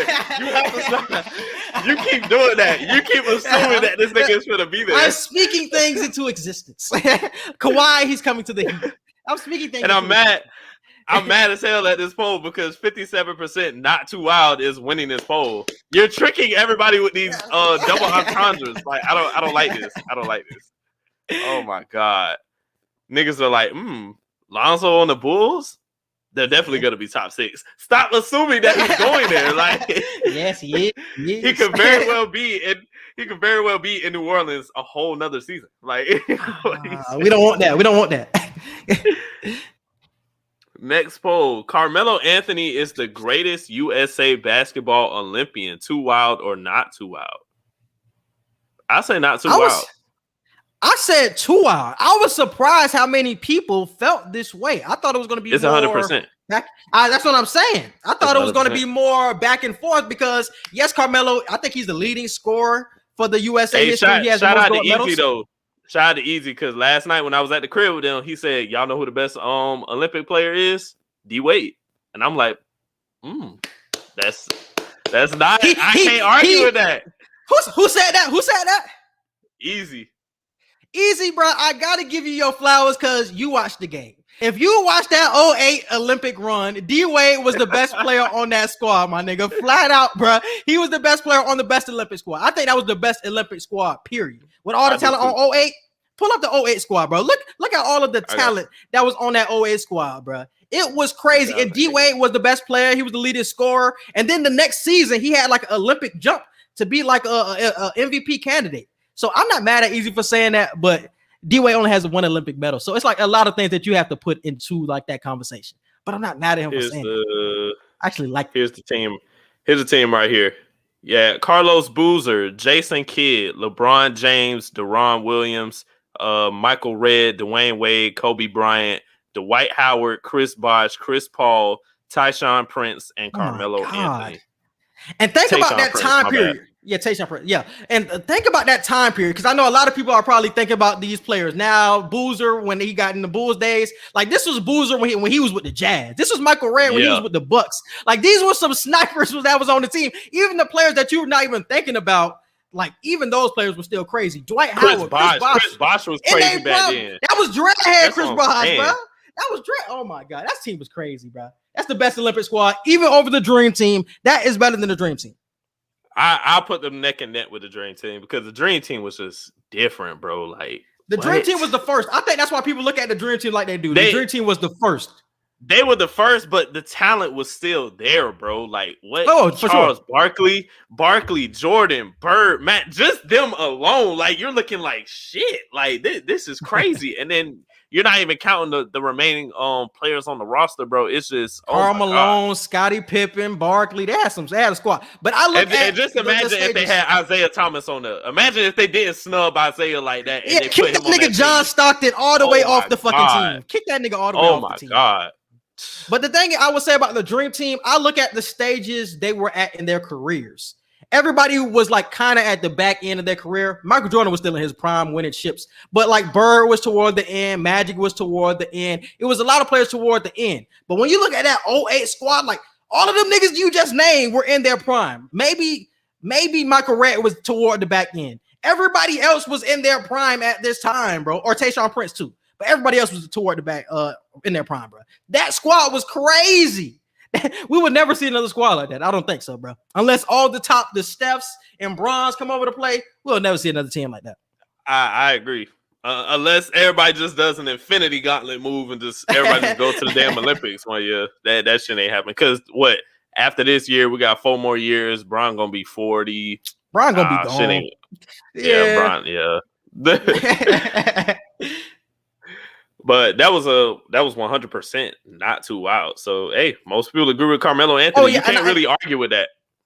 You can't, because like I said, leading scorer for USA basketball, and he has 3 gold medals. I would still say Bron as mine would still be my Olympic, because I feel like he has enough gold medals, and I feel like to build the team, he was the real factor of facilitating a lot of the squads that he was on. The Melo was the one getting the buckets, but I think Bron made a lot of things work. But I'm not mad at that D-Wade one, bro. I just don't think he has enough gold medals. I put all of that into consideration, like how many gold medals, the impact, all of that. But for that 08 team, D-Wade was the best player, for sure. For sure. I won't take that away from him at all. Next poll, Colin Sexton's best fit. The New York Knicks, the Los Angeles Lakers, the Orlando Magic, or other. I said the New York Knicks. He's too young for the Lakers. He's too young for the Lakers to play with Bron. That shit not gonna work. I think it could work, because the Lakers need more scoring outside of LeBron James. I feel like it could work. I think he could have a Kyrie effect, because think about it. Colin Sexton averaged 25 points for Cleveland. Dysfunctional shit that's going on in Cleveland. He averaged 25 points a game. That's crazy for what's going on in Cleveland. You put that with a LeBron James, he might not average as many points, but he's way more efficient with it. He gets easier shots, and he's still going to get those same type of looks that he was getting in Cleveland and knocking down, and they're just going to be easier. So I think he'll have a great fit with the Lakers, but that's not my pick, though. That's not my pick. I like him with the Heat, too, but I think the Knicks are the right pick. I agree. 47% of voting for the Knicks, by the way. The Lakers are second with 25%. Other is third with 22%, and Magic are dead last at 6%. I don't even know why you put the Magic on here. I'm like, who wants to go to Orlando? Like, whether you're being traded or not, who wants to go to Orlando? It was numerous articles that I read that said Magic, so I was like, I guess that's a potential landing spot. No, I guess that's a landing spot.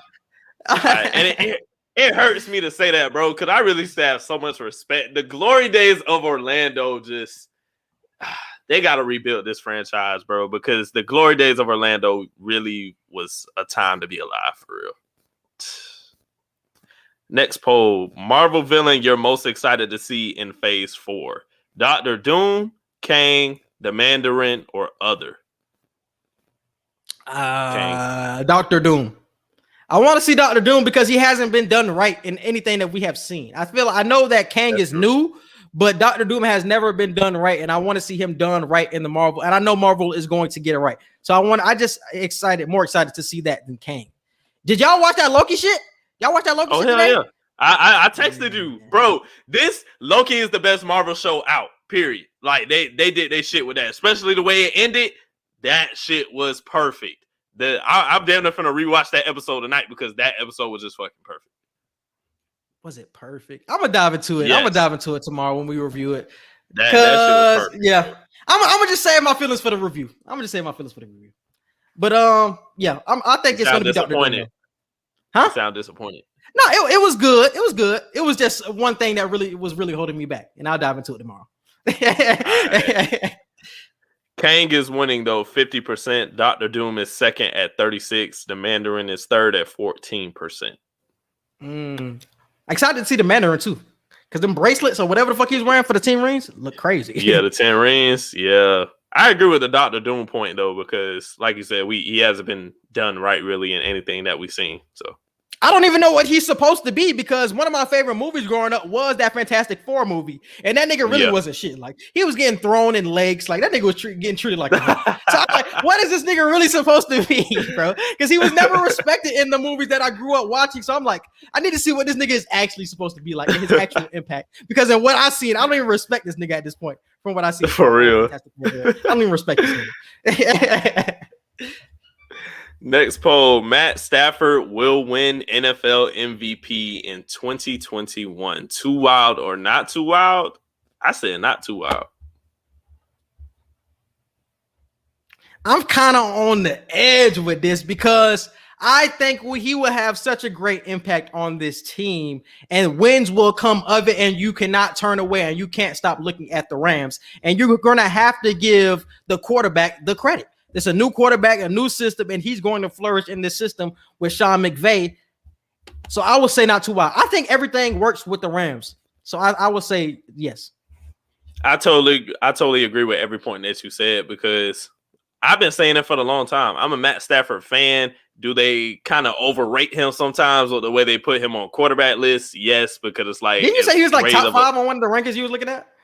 Yeah, he was top 6. I'm like, what the hell? Like, how are you above Lamar Jackson? How are you above any of these other players? That shit made me mad, because now I'm like, now they're not gonna respect him because they're overrating him, bro. I'm like, oh my god.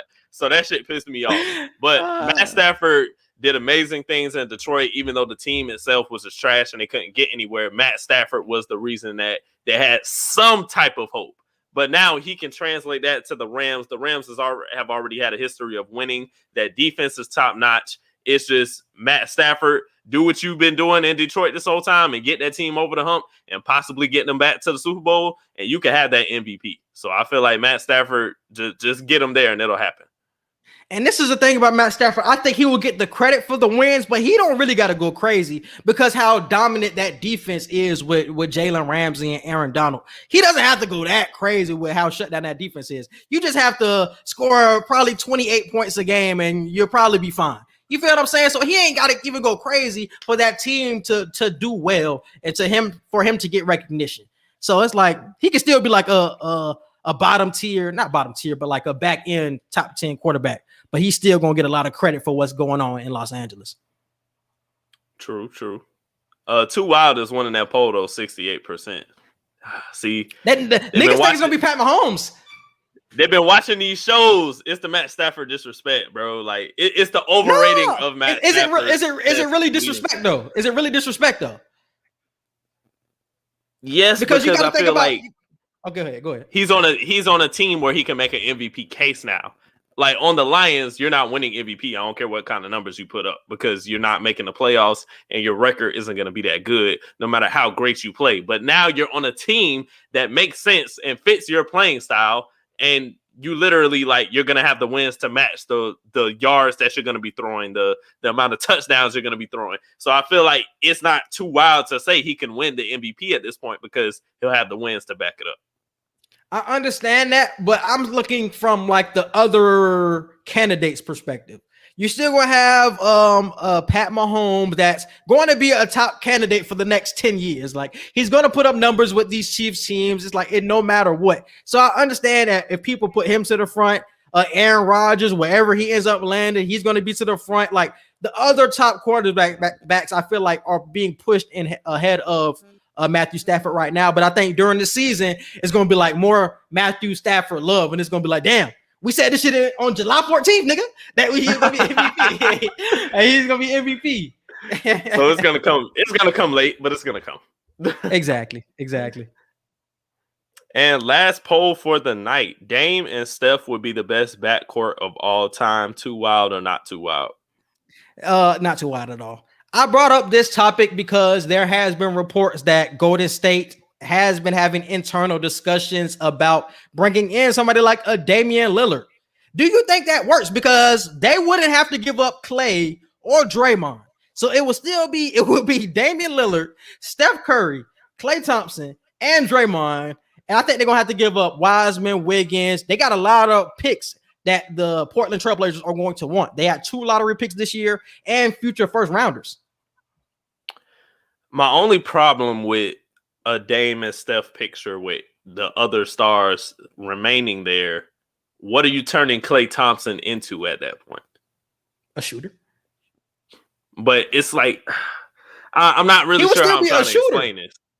But it's like your Klay Thompson is your third option. That just doesn't make sense. He's been a third option before. Yeah, but it's like it's KD. It's a whole like. I'm trying to figure out how I'm trying to say it, what are you saying now? What are you saying? What you mean? That's what I'm saying. It's Damian Lillard. I'm trying to figure out a way. I'm trying to figure out a way to say it, bro. I'm trying to figure out a way to say it. It's like because who's your number one option if Dame comes there? Is Steph still the number one option? The offense will still revolve around Steph, but the ball will be in Damian Lillard's hands. Would you rather have Damian Lillard or Klay Thompson as your number two? Because I feel Klay and Steph are the greatest backcourt we've ever seen, just off of the fact that Klay is a forward playing in this backcourt position. He's not a forward, but he's the size of a forward in a sense, playing this backcourt position, and he's so lethal defensively that it's like I don't look at Dame with the same defensive presence as Klay, because Klay is a two-way player, one of the best two-way players we've ever seen in this generation, and he can score like crazy with a backcourt next to Steph. So I don't know if I look at it the same way with Dame and Steph, because it's like, defensively, what are you giving me? Yeah, y'all finna get buckets, but y'all might get killed on the other end. With Klay, it's like you got to worry about that with Steph. Because you still got Klay, Draymond, and I feel like they will bring in a defensive big. I feel like you still hide Steph and Draymond. I feel like it could work because I brought up this example of, do you guys remember like the early Warriors teams before they were even winning championships? It was Jarrett Jack, it was Steph Curry, it was Klay Thompson, it was Draymond, and I forgot who their center was. It might have been David Lee. It might have been somebody else. I'm blanking on right now. Bogut or David Lee, one or the other. Yeah, one of those two. But Jarrett Jack is who I really want to focus on. Jarrett Jack was the person who had the ball and was facilitating the offense. The screens were coming for Steph and the screens were coming for Klay, and the offense runs smooth. No, it would not be like the offense that we see now where everything just revolves around Steph, because you have such a dynamic player in Damian Lillard, but it will be a similar type of offense. So you can revert back to the days of Jarrett Jack, but instead of Jarrett Jack, you have fucking Damian Lillard on your team. So I think it will work even better because he's so dynamic. It can bail you out of a lot of situations. So I think it could work, bro. I really think it could work because these players are older now. They're more veterans. And I think Klay will be good in that third role where he's played before. Just spot up and shoot. You're going to have an open look because Damian Lillard and Steph Curry are on the court at the same time. You're going to be open. Yeah, shoot the ball. I don't know. I guess I'll just have to see it to believe it. I don't know. Dame and Steph, it sounds really good, but the eye test for me, I just don't see it working that way. I feel like a lot of people feel like you. That was it, though. That was the final poll for 2 Wild Wednesday. All right, let's move on to entertainment and current events. Oh, wait. One last thing. Shout out to the Tampa Bay Lightning for back-to-back champions. Wow. We ain't get to talk about it yet. Damn sure forgot about that shit. Yeah, shout out to Tampa Bay. We are Tampa Bay. This is Titletown still. Shout out to the Tampa Bay Rays. We are hopefully, I think we could have a chance at the World Series again this year. So hopefully the Rays stay on the win streak that they on. I think they won the last couple games in a row recently. And yeah, hope Tampa Bay Bucks. I hope we go back to the title this year. We Tampa Bay right now, so I'm loving it. Shout out to the Lightning. Y'all didn't take the Stanley Cup, by the way. Y'all not the first team to do that, but I'm mad as hell y'all did that, trying to be some Tom Brady shit, throwing the trophy and shit. So. Bruh, that nigga Brady really starts everything, my nigga. Brady does the shit, now everybody else got to do the shit. Now you fucking shit up in the process because you're not cool as Brady. It's like, that shit definitely crazy, my nigga. But shout out to the Lightning. I went to the watch party on, what day was that, bro? I went to the watch party. That was game 3, and they won game 3. Bruh, that shit was crazy. That was my first time ever watching a hockey game, and that experience was so crazy. Like, it was a sold-out arena at Amalie, bruh. Shit was lit. And that was my first time watching hockey, and I really think that hockey is a more enjoyable sport to watch than baseball. Like, the older I get, the more boring baseball gets. Like, that shit's so unentertaining to me. But hockey, like, the shit's so fast-paced, even though there's some stoppages here and there, it's some shit to keep up with, and it keeps you entertained more so than I feel like baseball is. And I never knew that shit until I went to the game. I agree. And whenever you get a chance, try to go to a game in person. Like next season, if you could get at least one in-person game, definitely do that shit, bro. Hockey in person is 10 times better than what you see on TV. And watching it on TV is even great. Yeah. It's cold as fuck in there. I didn't have a jacket when I went, but it was. Yeah, it's cold freezing. as fuck. It was freezing, bro. It was free. Obviously, you think ice hockey is going to be cold in there, but I don't know what the fuck I was thinking going there. It was just like I didn't have no jacket, no protection. I felt like a little ass kid. I had to down there put my damn arms in my sleeve like a jit when I was going. I was freezing in that bitch. I was freezing. But let's move on to entertainment and current events, bro. Let's move on to this DaBaby situation, man. Let's move on. Let me play the clip.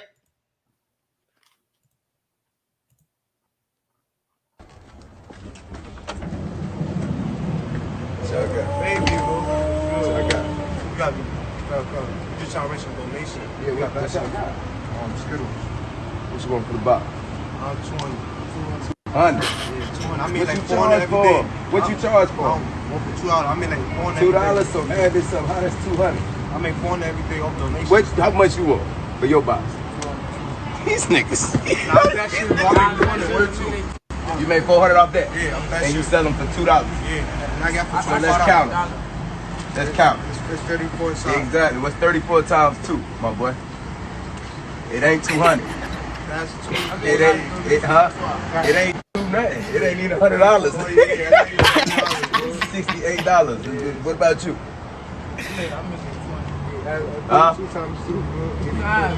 See, y'all. See, look. See. Can these niggas count? You give me 1, 2.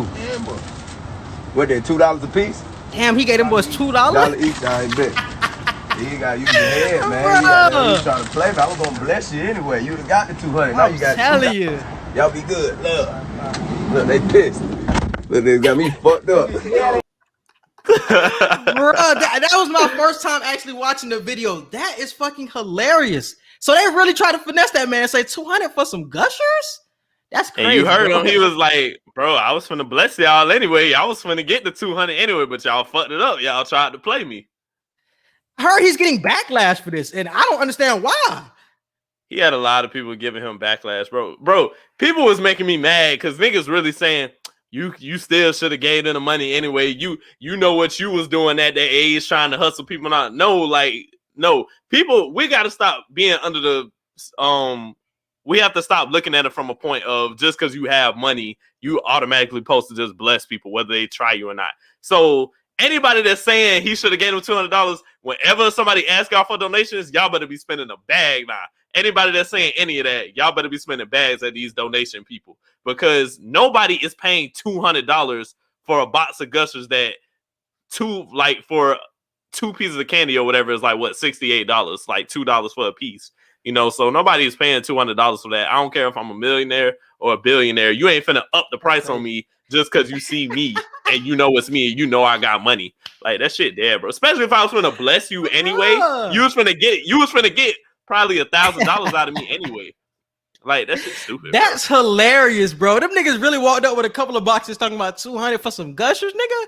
Like, you think at that point, I feel like I'm disrespected at that point because, nigga, you act like I never bought a box of gushers, my nigga. I know how much gushers cost, and you telling me 200? So I feel like you just walked up to my door just to disrespect me, nigga. It wasn't even that you were trying to just walk up to random niggas on the street. You intentionally came to me to disrespect me and try to finesse me. That's crazy, my nigga. So I don't understand why the backlash is coming just because he has money. He's supposed to get them niggas money. No, I feel like the lesson is more valuable in this situation, bro. The lesson is way more valuable. You just can't walk up on niggas and think you finna finesse me just because I got money. That's not how the shit finna go down, my nigga. So I'm glad he stood his ground and gave them niggas $2. Like, fuck out of here, my nigga. I ain't finna give you money just because I got it. And that's what I'm saying. Like, I'm looking like, y'all, he still paid for shit. It could have been worse. He could have been like, I ain't finna buy shit now. Like, he still said, I'm gonna at least buy one piece of candy from y'all so y'all can at least like still get some type of money. You know what I'm saying? And people were saying, well, he could have taught them that lesson and still gave them the 200. Like, no, I'm not rewarding That's not a you. lesson. For, that's not a lesson. Like, that's not a lesson because that means you gonna try it again with somebody else. Like, no, now y'all know, damn, we might fumble the bag next time trying to do this shit. Let's just be honest. Just be honest. Because if dude would have said, like, just give me 70 or 80, DaBaby probably would have been like, okay, cool. Because if you're selling each piece for $2, it's 34 in a pack. You know what I'm saying? Like $68. If you telling me $80, all right, bet. You just charging me like, what, $10 more? I'll give you 80. But this nigga said 200. Like, no, your math is way off, sir. That shit is crazy, bro. And I seen like in the backlash, I seen a lot of people like trying to say that these boys can't count. That's why they ended up getting the 200.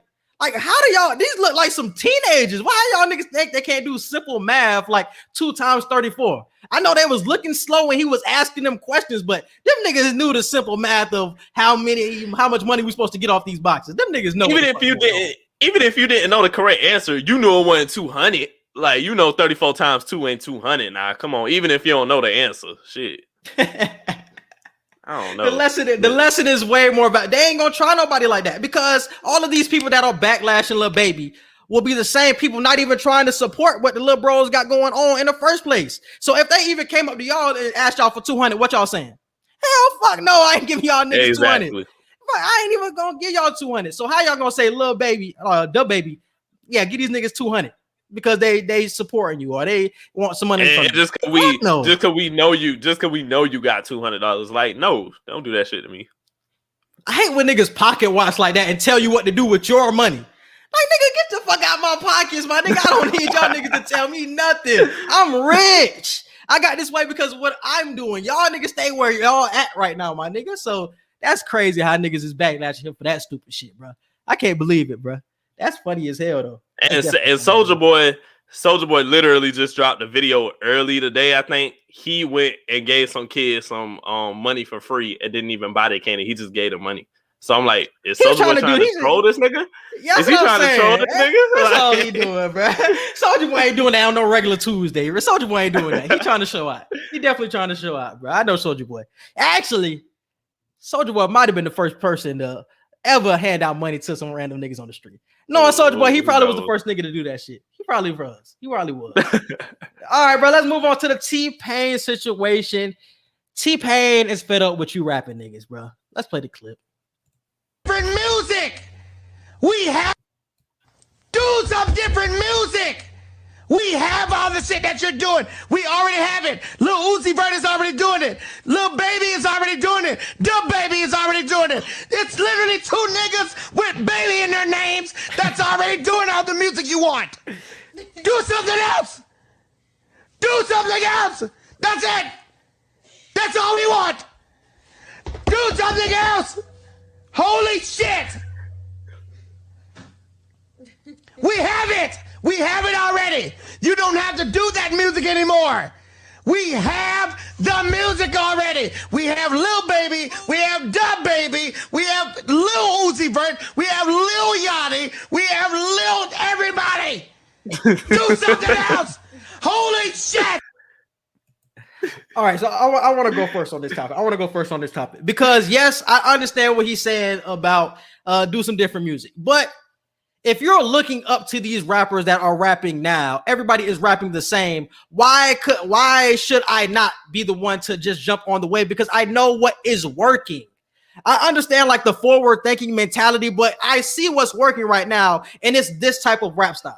So why would I go and do another rap style that's probably not going to hit the same as this rap style now? And now I'm just stuck in the middle because I just did some shit that niggas really wasn't fucking with. But I'm a rap about some shit, and I know I'm gonna do some shit that niggas are rapping with and rapping about. Why am I not gonna do that same thing? That's why I look at him and I'm like, I understand what you're saying, but if you're looking at somebody who's successful with this type of music, I'm going to do that type of music because that's how he got to the position that he's in. I agree. I see both sides of it. I see his point of view of like, everything, and he's not the first person to say this. We've heard this several times before over the past few years.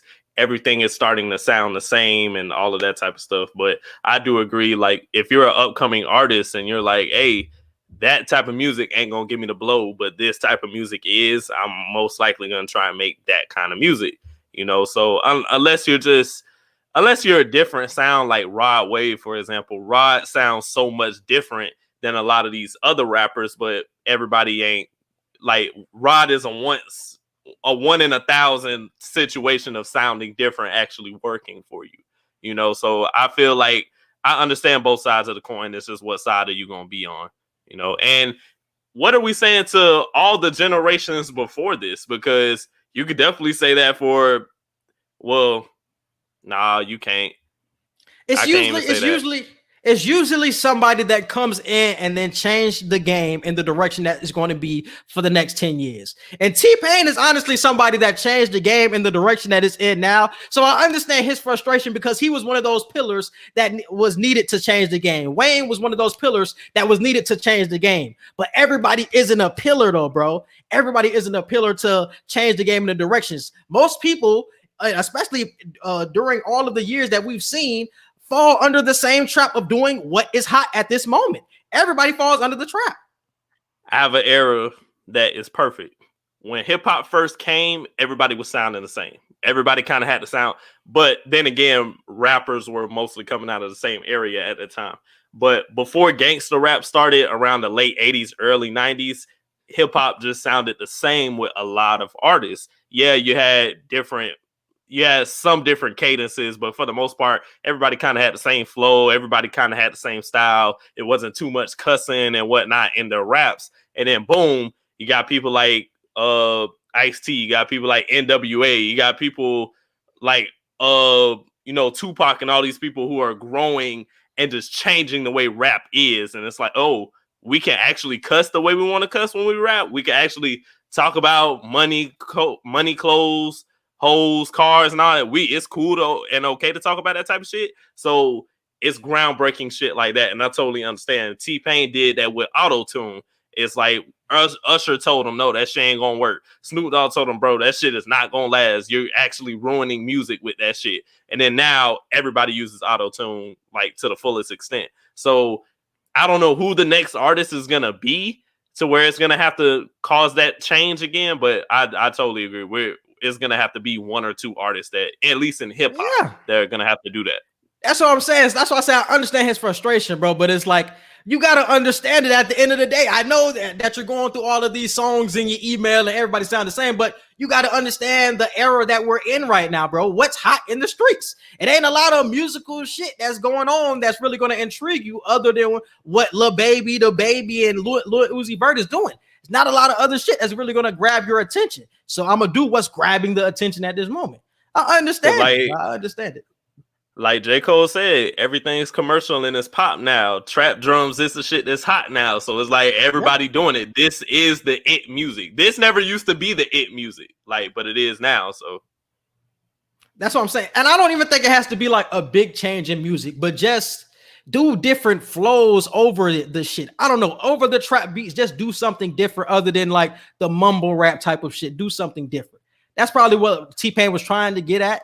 I understand what he was saying, but I feel like that's the change that will have to happen. Do something different over the trap beats, because the trap beats are already drawing our attention. But give us something different over the trap beats other than what we're getting from everybody else. I don't know what that is, but just give us something different. All right, bro, let's move on to double XL freestyles. First question I wanted to say is, why are they still a thing? Because we're in this era. We're in an era where we just talked about it. A lot of niggas that ain't really rapping for real. It's a lot of mumble rap. So we've seen over the past years, it's not a lot of good double XL freestyles. So why do we continue to do them every year? I think just to have hope and just continue to challenge artists. I feel like you can't stop challenging artists no matter how much times are changing. I feel like you still have to present that challenge of, look, we can't I understand change is going to happen. It has to evolve. Things have to be different because every generation isn't the same. But some things you have to maintain the old way. You got to keep tradition at some point with something.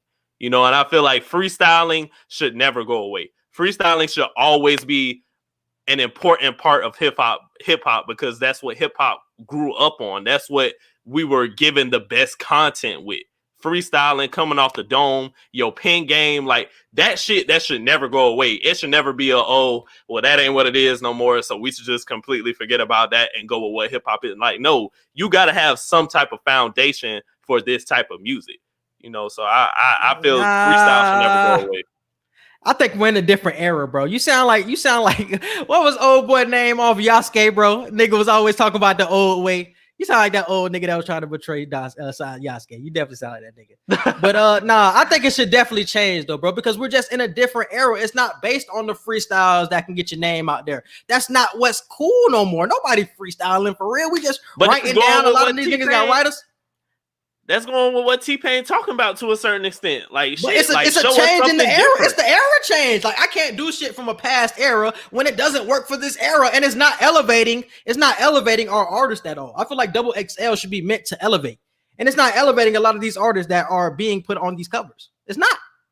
I feel like only a couple of people I heard had a good Double XL freestyle. Everybody else sounded the same, was doing the other shit, just trying to pass along 30 seconds to a minute. Like, what are we doing? We're wasting time. Like, niggas don't know how to freestyle for real because that's not where they grew up on. Niggas didn't grow up on freestyles no more like they did in the 90s and early 2000s. Niggas grew up just hearing a flow and just riding the beat with whatever the fuck they say. And that's just not the same. I don't know. I feel like some things should change. If flows change, if cadences change, if like waves change, okay, that's understandable. But just the fundamentals of freestyling and knowing how to write, even if you don't write, at least knowing how to write, I feel like those are two things that should just never go away. Because what are you gonna, like, I don't know, when you're teaching like us later in life and these future artists later in life, when you're telling the history of hip hop and telling what you contributed and who you learned from, like, what are you gonna say for your era? Like, yeah, we ain't really know how to freestyle and all that, but hey, it was the mumble era though. I feel like niggas, you have to use context with a lot of these eras, but you got to. They don't like to be called mumble rappers. They don't like to be called mumble rappers, but they don't want to do the old way either. It's mumble rap slash trap, and that's going to be known as. I feel like context has to be put on this type of era. You just can't say this is the freestyle era. I feel like context has to be put around it. Like that just wasn't the vibe in 2010 to 2021. Like that just wasn't it. Like we ain't had a good freestyle since, I don't forget when the last good freestyle was, like 2014, maybe, if I'm remembering correctly. But everybody else sounded the same. I remember when Uzi Vert did his, Yachty did his. It was just like, what are these niggas doing up here, bro? Like them niggas is fire in their own right, but freestyling just isn't going to elevate them. Like, why are we seeing this? You know what I'm saying? They could have wrote one. I don't even judge. It's a freestyle because they're trying to go with the traditions. So they're not gonna write shit down if it's called a freestyle on a freestyle. No, but you can write a freestyle down, bro. That's what I'm saying. You can go off the dome, which is even more respected, or you can at least, if you know for a fact that you just really can't do that shit, I'd rather you write some shit and don't give us some shit that's already a song. Like write some shit that you just would never release as a freestyle and just do that shit. I would much rather respect that than just you going up there saying some bullshit because you're trying to freestyle. If you're practicing and you just can't do that shit, that's understandable, but at least write some shit. They're not even trying to do that. They're not trying to maintain some respect to the culture of it. And that's what just be bothering me sometimes. Like Coi Leray, that shit was terrible. Like I can't go for that, bro.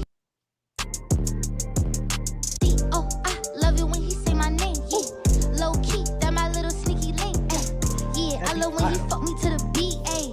He a freak, fell in love with me, let's go.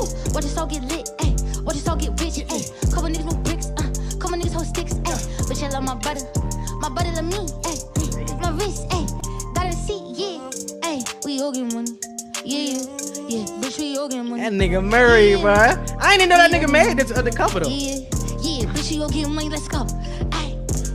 You have to do this to save your freestyle. She had to distract. When you have to do that to save your freestyle, bro, that's what I'm talking about. Because they did like two freestyles. Like they did their like they did their solo shit when the camera was rotating around them. when she did that shit was actually pretty good because she wrote that shit down. You know what I'm saying? With that, she still could have wrote some shit down and just did it over the beat. I wouldn't have been mad at that because it's like, hey, even though you ain't off the dome freestyle, you respected the game enough to know I can't come out here and just say some bullshit and just try to ride the flow. Like, no, like, don't do that shit, bro. Don't do that shit. That is what is accepted now, bro. Over the past years, that shit is not respected, bro. So I can't be mad at her for doing what she did because the past few years it's been just like that. A lot of bad ones. A lot of bad ones where niggas just saying whatever just to get the fuck out of there. We never see nobody twerk to get out of there. That was kind of crazy, trying to distract everybody. But hey, it is what it is in this era, bro. It is what it is. Niggas don't give a fuck about freestyling. I don't know. Maybe I'm just getting old now. I'm just getting old. That's what All right, man. Let's move on to Candace Parker in the NBA 2K covers. First off, shout out to Candace Parker. She is the first woman to ever grace a cover of NBA 2K. Shout out to her. And the other people that will be on the 2K cover will be Luka Doncic, Kareem, Dirk, and also Kevin Durant. So shout out to everybody. But the story is Candace Parker. And I feel like a lot of things are changing with the WNBA. We just seen Breanna Stewart, I think, was the second woman to ever get a signature shoe deal. And now we see that a woman is actually gracing a cover of NBA 2K. The WNBA, I'm seeing a shift now. It happened this year, but I'm seeing a shift in the popularity of the sport, and I like what I'm seeing. I totally agree. And this is the 75th 2K game, if I'm not mistaken. So what a great way to make history. You know, not only are you gracing the cover of 2K for the first time for a WNBA player, but you're doing it on an anniversary at that. So I feel like they're definitely getting more eyes on them now. We talked about this. I Am Athlete talked about this. Just give them the audience, and I promise the shit will work from there. And that's what's happening now. They're getting the audience with the gaming. They're getting the audience with the shoe deals and the commercials now. Like, I'm loving what they're doing with the WNBA. This shit is great. The next biggest thing is just trying to present their draft night a lot better and trying to get their games more coverage. From a marketing standpoint, they're doing a lot better with outside off the court shit. But now it's time to bring that attendance and viewers to on the court. So the draft and viewership, those are the next two biggest things that they need to conquer. Whoa. Can you make like a WNBA player like my player on 2K? Yeah, you can do that now. So. You can make a woman player. I think so. I wouldn't be surprised. If not, that's terrible by now. I'm pretty sure you can though. I'll say you got a woman on the game like that should definitely be an option. Yeah, I was about to say that. That's definitely be an option. Because I was trying to look it up, but I couldn't see it. I think they have women like WNBA players though. They put WNBA players on the last one, if I'm not mistaken. Yeah, but I didn't see like no my player. I think my players were still like dudes. So I don't know if it switched to like my players actually being like women at all. So I hope so. They put her on the cover, so I hope so. All right, man. Let's move on to the return of MTV Cribs. It has been around for 20 years at this point, and it is returning for a reboot in 2021. If y'all boys was around in the early 2000s when that shit was really lit, when 50 Cent, Wayne, and Snoop Dogg was really coming on MTV Cribs and showing y'all niggas the Cribs, man, that was a legendary time period, bro. That was a legendary time period, and it is coming. It is coming back, bro. So how do you feel about this? 50 Cent shit was so hard, bro. Like 50 shit was one of the hardest shits I ever seen. I ain't even gonna lie. That was the hardest one. But I'm very excited. I think August 11th is when it comes back. I think they already recorded everybody too. I think Big Sean gonna be on here, Martha Stewart, JoJo Siwa. I got the article, but like people like that though. Yeah, I'm definitely excited because hey, it's been a while since I even watched this shit. You know what need to come back though, for real? Pimp My Ride. Hey, Pimp My Ride needs to come back. I wrote that shit down. Pimp My Ride needs to come back, bro. It has to, especially with the way like all these rappers and athletes. Shout out to Devin Booker because he be pulling up in old school shit now, especially the way all these entertainers are like going back to the old school vibe of like having old school cars and shit. Pimp My Ride will snap so hard with this shit. Oh my God. But you know what Pimp My Ride fucked up with, bro?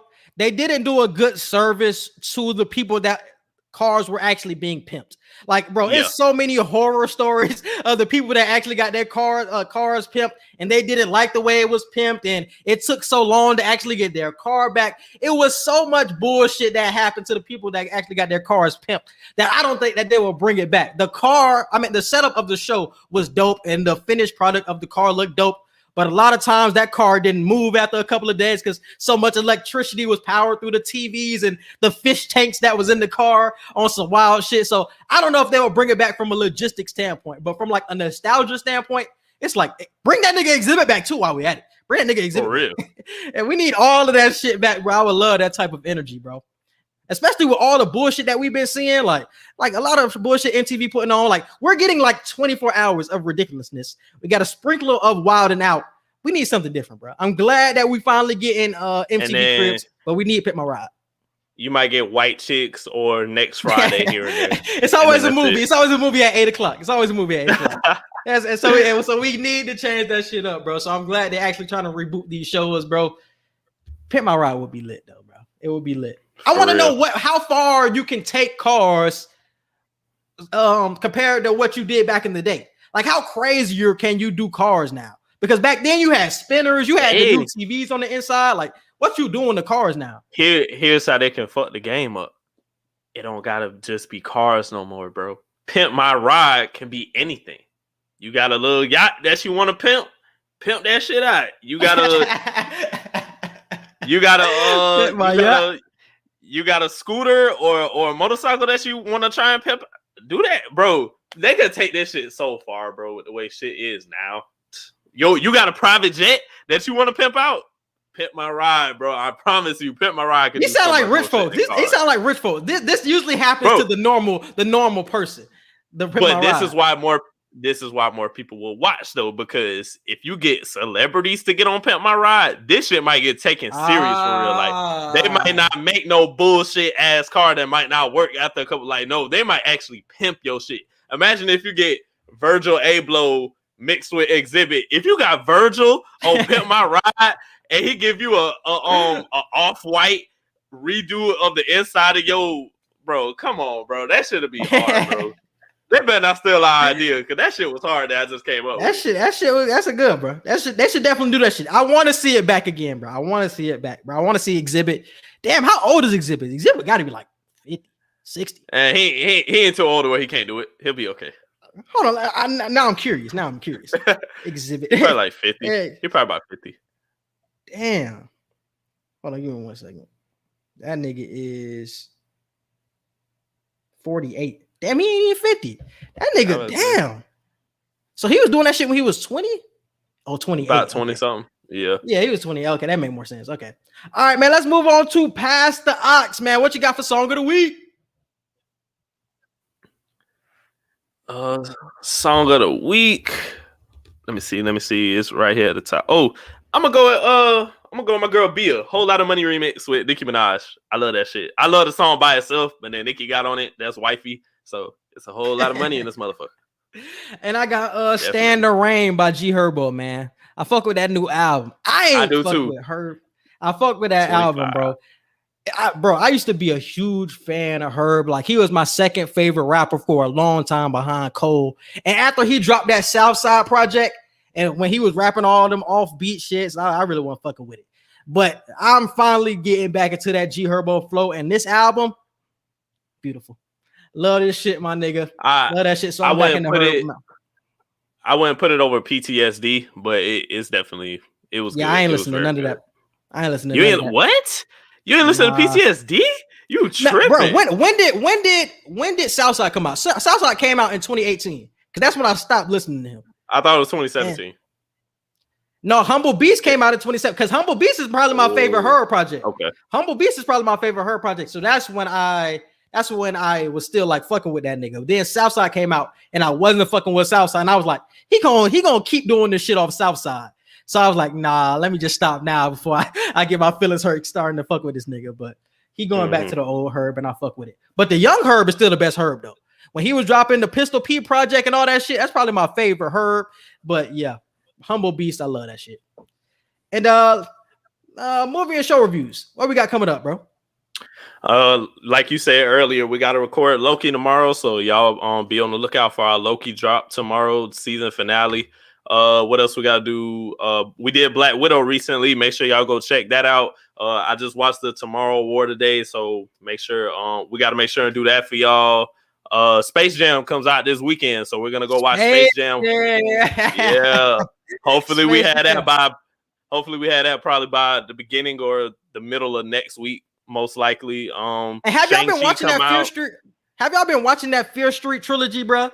Because I'm Fear Street, I gotta start this weekend. Fear Street, bro. And y'all also give us suggestions as well for what y'all want us to review. But Fear Street trilogy, bro. I'm gonna talk about it when we review it, bro. But that's one of the most not confusing from like a understanding standpoint, but from like a good or bad standpoint. Like it's too in between for me. Sometimes they do some fire shit, sometimes they do some garbage shit. I'm like, this is one of the stupidest shits I've ever seen. But yeah, we gotta do High on the Hog too. High on the Hog, that's another one. We gotta do that one soon too. I gotta start watching that too, bro. So we got a lot of shit coming up, bro. So definitely fuck with us. And I also wanted to talk about the Lovecraft Emmy noms, because them niggas got canceled, but they got all these Emmy nominations. They got 18 Emmy nominations, my nigga. But the shit got canceled? How does that make sense?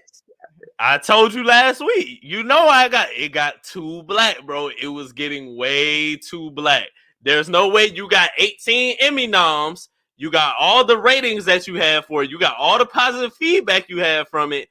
But y'all canceling? And it just so happens that it leaked that y'all was going to be running the country in season 2. Bro, they had to cut that shit. Warner Brothers and HBO, they had to cut that shit, bro. They had to cut that. That's wild, bro. Shout out to Lovecraft Country. Shout out to Jonathan Majors. I seen my nigga today in Loki, man. Shout out to my nigga, man. He finna be getting that Marvel bag now, though. He finna be getting that Marvel bag. Hey, if we keep it in the bean, that's probably why we ain't getting season 2. Because that nigga like, I'm getting this Marvel bag. Do I need to do Lovecraft Country? He don't need to do Lovecraft Country no more. I feel like he could have did both. I don't know. I'm gonna be that black person to say why you couldn't do both. Character. That's a huge character in Kang though. So you're gonna be in a lot of shit. So I'm like, damn, he's just cool with it, like just doing the Marvel shit. Because wasn't Tick dead anyway? They didn't have to bring back Tick damn near. Oh yeah, they have to bring him back. Oh yeah, so I'm damn sure I ain't letting out to her now. But I feel like Tick would have had to come back though. Would the show have been the same without Tick? Maybe for an episode or two, but not for the whole season. Yeah. Oh shit. Yeah. But shout out to Lovecraft Country though, man. Wish them all the success. That's crazy though. And also, Wu-Tang returns. Boy, I'm so excited for this shit. If you guys do not know about the Wu-Tang saga that is on Hulu, that show is lit. Y'all need to watch season 1.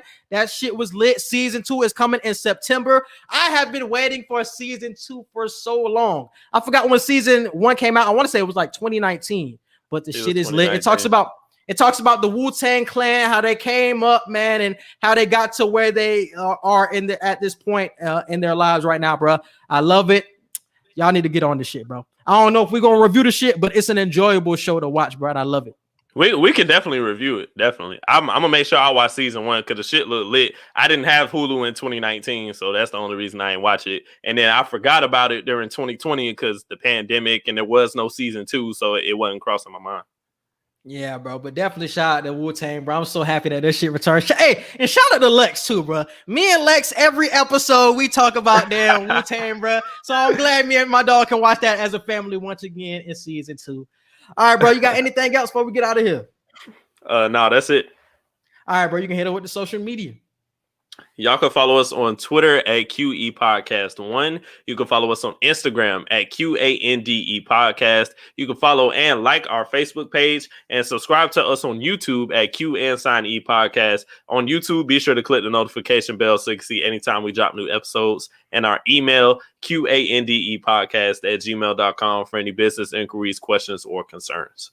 Yes, and subscribe to all of our podcast platforms. We're on Apple Podcasts, Google Podcasts, Spotify, and iHeartRadio.